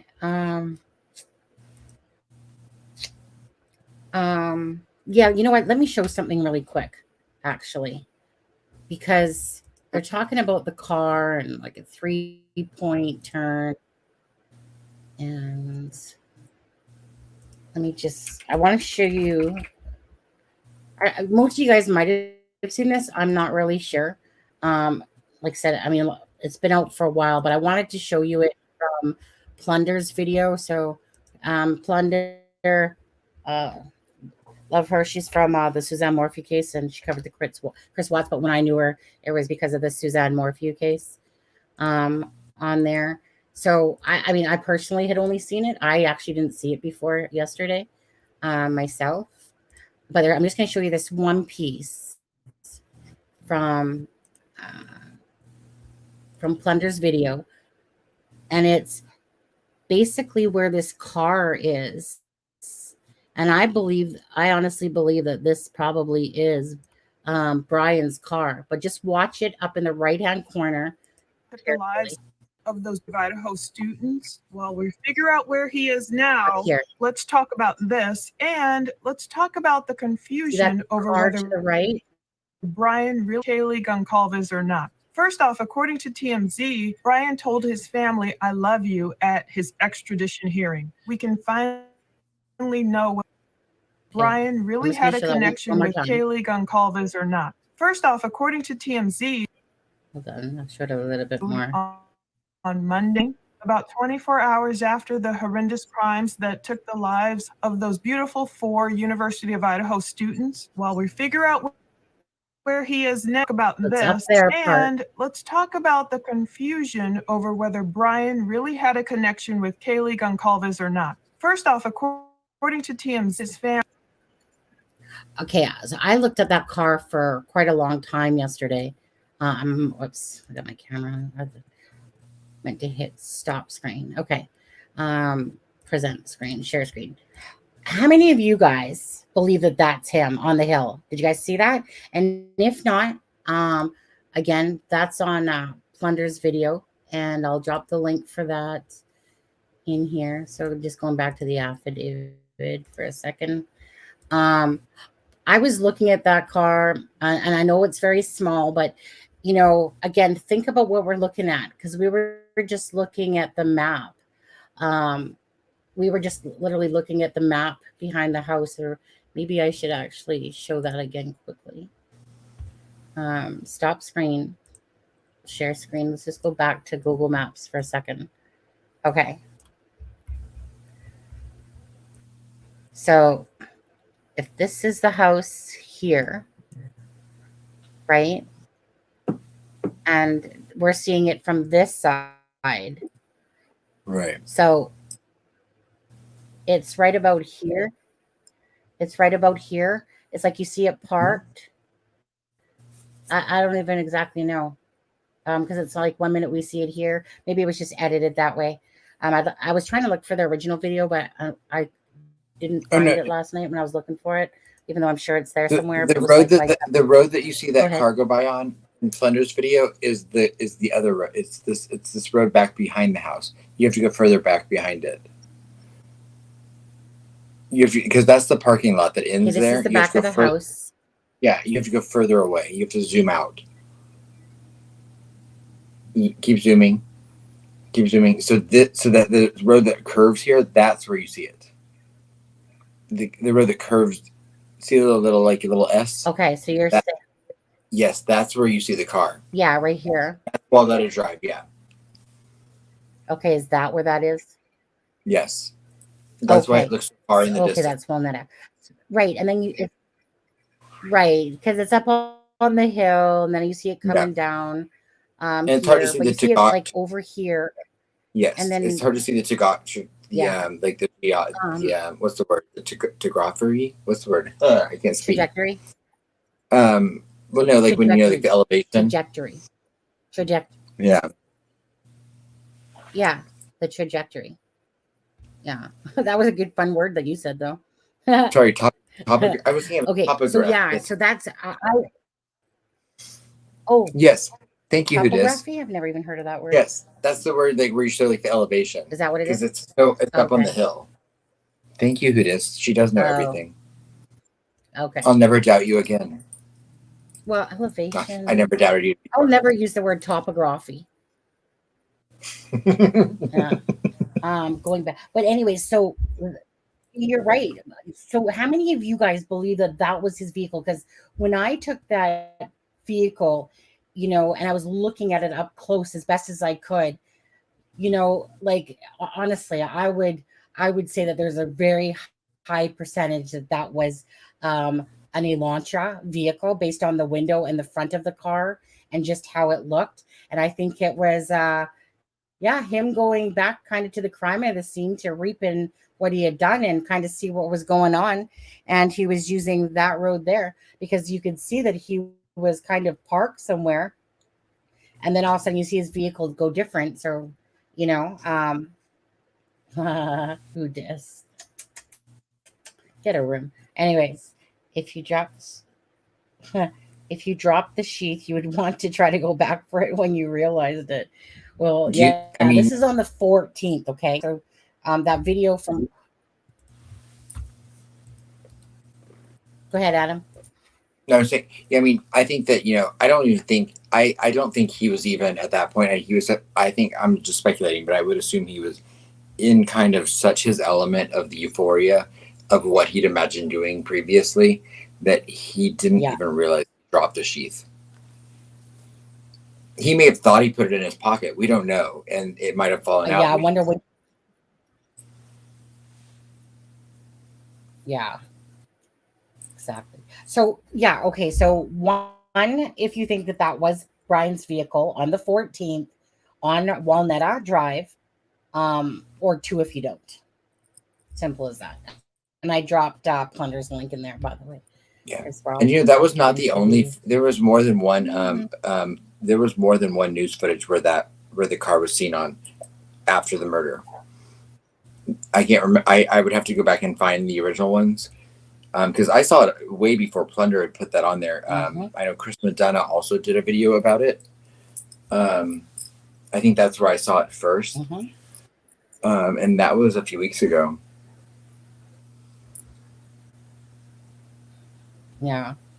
So here, I'll do it just because he's asking again. So I'll share. I'll do it one more time. Play that part.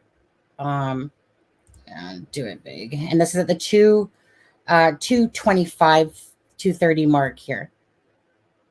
Okay, that we're kind of looking at this. I always play it. Let's see if I can do it. Okay. So watch carefully.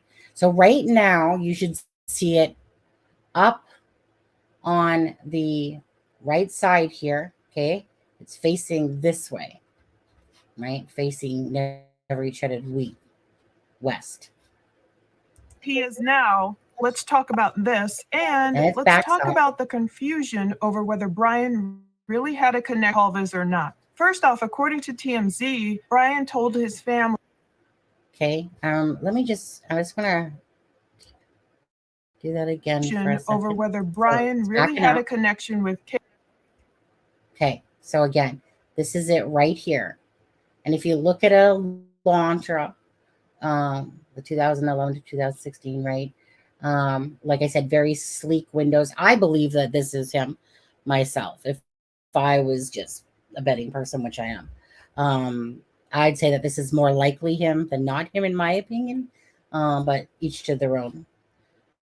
So Kaylee Gunkana. First off, according to TMZ, Bryan told his family, "I love you" at his extradition hearing. Okay. So that part again, you guys can go look at about the 225 mark, just a little after that on Plunders. Yeah, no problem.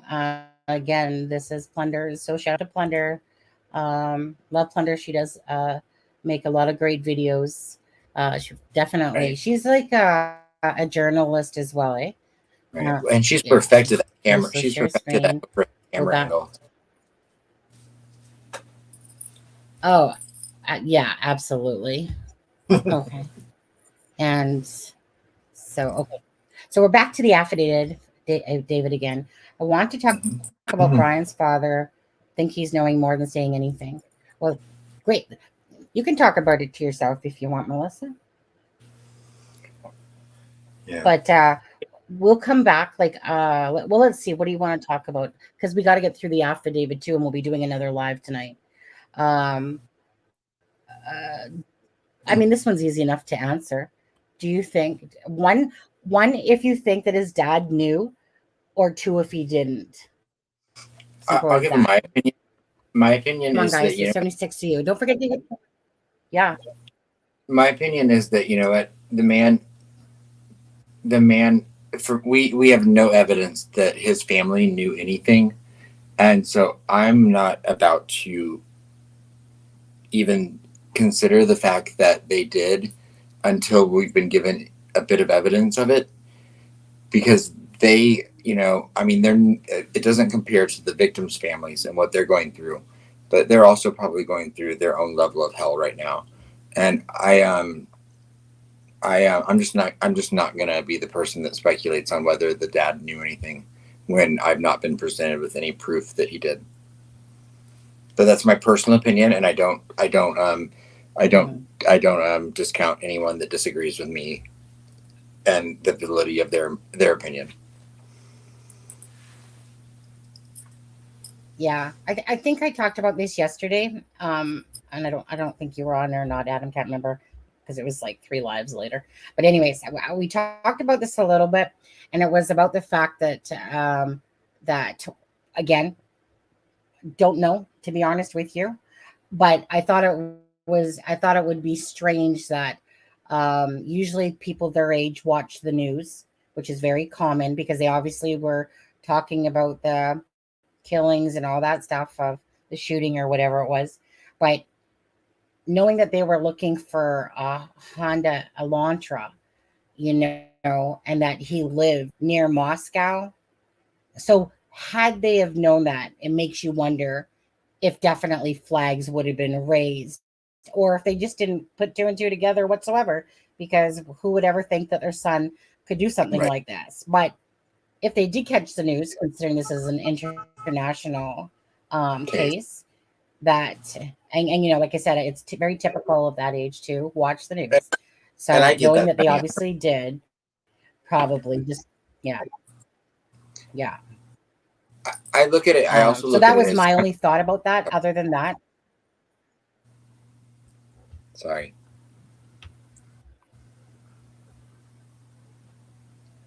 No. My only thought regarding it as well was, you know, I try to look at it in the same regard as I look at the Kathy Allen thing with Delphi, and you know, you can ask yourself all of those questions. You know, like with Delphi, you're like, why? You know, how would she not have looked at that video over and over again and not known that was her husband? You know, so I just don't feel comfortable speculating on. I think they would have something to do with it, or knowledge of it. until I have some proof of it, you know. But I understand every question people are asking about it. How could they not know? Yeah. Crime sleuthing. I'm gonna have to say no, not for this live, but yes, if you want to come on the other live tonight, you know, and it can be unless you. I'm just looking at my time. Well, because we're trying to get through the affidavit and go over things, and you know, obviously somebody coming on a live is going to add a lot more time to that. We can do that and tonight. I have to go get my parcel and stuff. Yeah, crime sleuthing. If you want to come on tonight's live for a bit as well. I also did want to play the little clip, if we could. Sorry, Adam, say that again. I also did want to play the little clip of the Gonsalves family's statement, which was only like 35 seconds or something. At some point, if we can, because they issued a statement today after the hearing. Yeah. Okay, did you send it to me? Yes, I may need to resend it to you because it's probably in the middle of a lot of texts. Yeah. Yeah, we'll set the live tonight for our typical time. We'll set it for 9:30 Eastern Standard Time, which is 8:30 Central, 7:30 Mountain, and 6:30. Is that okay, Adam? Yeah, works for me. But yeah, before we go off the stream, we could play the Gonsalves thing. I think that it's important that people hear that. Because, you know, this is about the families. Absolutely. Yeah. Crime sleuthing, if it wasn't for the fact that I really do have to pick up Callie's parcel. And by the way, Callie, I know you're feeling ill and stuff like that right now. And Alexa said she might be able to come on the live tonight as well. And that could be more of a one where we're just discussing a lot of things. I mean, really, there's lots to talk about, to be honest with you. Right. Because but Callie's feeling underneath the weather, but yeah, like we haven't even talked about the drone and like how it circled around and around the Kohberger's house, which is not in the affidavit, but it's something that we know now that I think is interesting to talk about. Okay. Yeah. Too. So crime sleuthing, you're Jonay, right? Just send me an email quickly to It's a Crime and Shame, and then when I make up the thumbnail for later, I'll send you the StreamYard link for it. Okay. Wrap my head around details, so I'll be steady. Yeah, absolutely. It gives you more time too to look at that. Adam, I heard you, and then you said something about a drone and about it flying around the house. The drone you were saying? Yeah, don't you remember we talked about it yesterday a little bit when the flight pattern around the Kohberger's home in Pennsylvania? Yeah.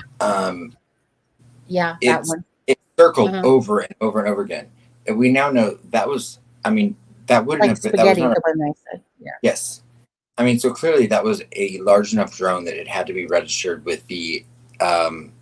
Is it the FAA? Is that what it is, or F? Right. You know that. Right. Because it would, you know, it wouldn't have been an actual plane, because an actual plane would have been too obvious sound wise. They would have known that, you know, that they were doing surveillance on them. So in my opinion, it had to have been a drone that was large enough that you know, the FAA was registered with them. But I mean, clearly they were doing surveillance on that house to make sure he was there that night before they did their raid.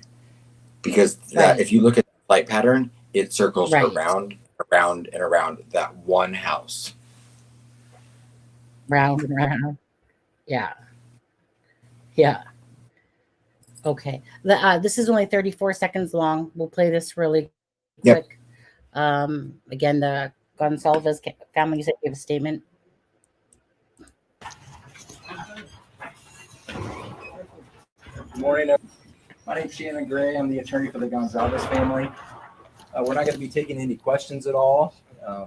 It's obviously an emotional time for the family time. This is the beginning of the criminal justice system, and the family will be here for the long haul. And that's the statement for the media today. Thank you. Thank you. Steve, any thoughts? Let's go. How are you feeling?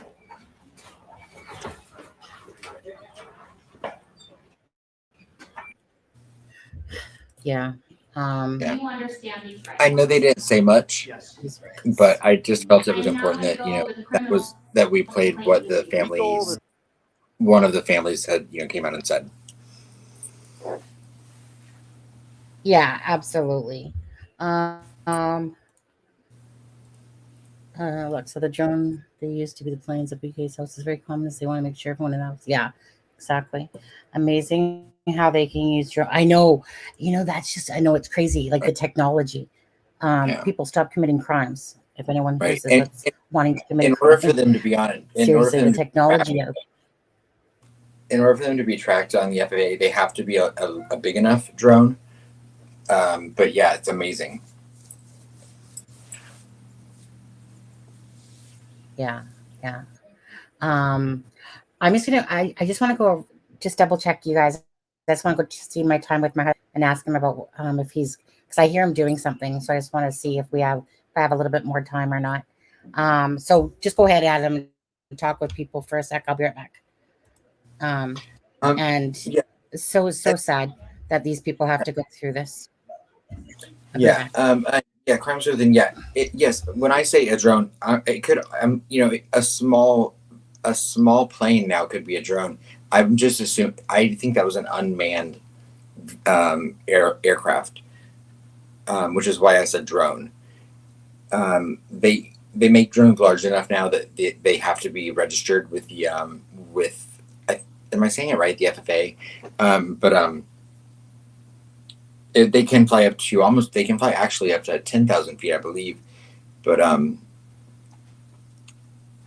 you know, but yeah, my language between drone and plane, I guess, you know, the only reason I said drone is because I feel strongly it would have been unmanned and small enough that it wouldn't have been heard from people inside the house, but large enough that it had to be registered.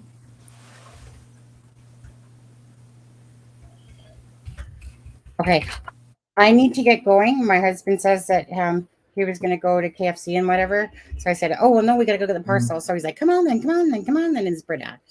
So I do need to get going. There's 69 people. Perfect time to leave, actually. We'll do another live at 9:30 Eastern Standard Time and 6:30 Pacific Time. Yeah. Pardon? Yeah. 3 hours. 3 hours. Yeah, from now. And then we'll go over things again. Like I said, Alexa might be able to come on tonight, and Crime Sleuth in there says that she wants to discuss, so we can make it about discussion and talking about the affidavit. Again, everyone just go over it again and just see what else you pick up from it. Right. You know, like I said, read between the lines a little bit. And for anyone that wants, I did put the entire affidavit out on my community page on my channel, and I also put a video out where I play the entire affidavit. I think it's like 7 minutes long. So if you want to read it before we come back on, feel free to check that video out. Yeah, because exactly. Crime Sleuth, it's acrimeandshame@gmail.com. Okay, so send me an email there. I'll check my email in a bit. I need to do another thumbnail for tonight later as well, but I need to go get the parcel from Callie that she had sent for Christmas time. She was all excited that I was going to get it, but I don't know, because I was going to save it for the live, but maybe I won't, because I don't know. Maybe she doesn't want me to. Or maybe she does. I don't know. I go in right now, though, before my husband becomes impatient because he's hungry. Brett's always we don't hungry. want that. And you guys, thank you guys. Please. No. So don't forget, if you guys could, please give this video a like and a share.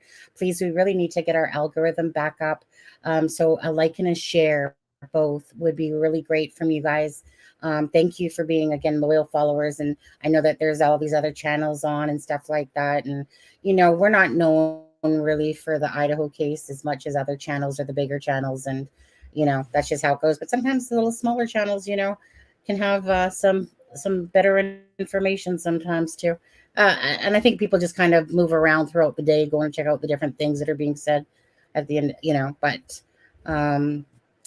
thank you guys for joining us right now. And we'll see you guys in about 3 hours time. Fair enough.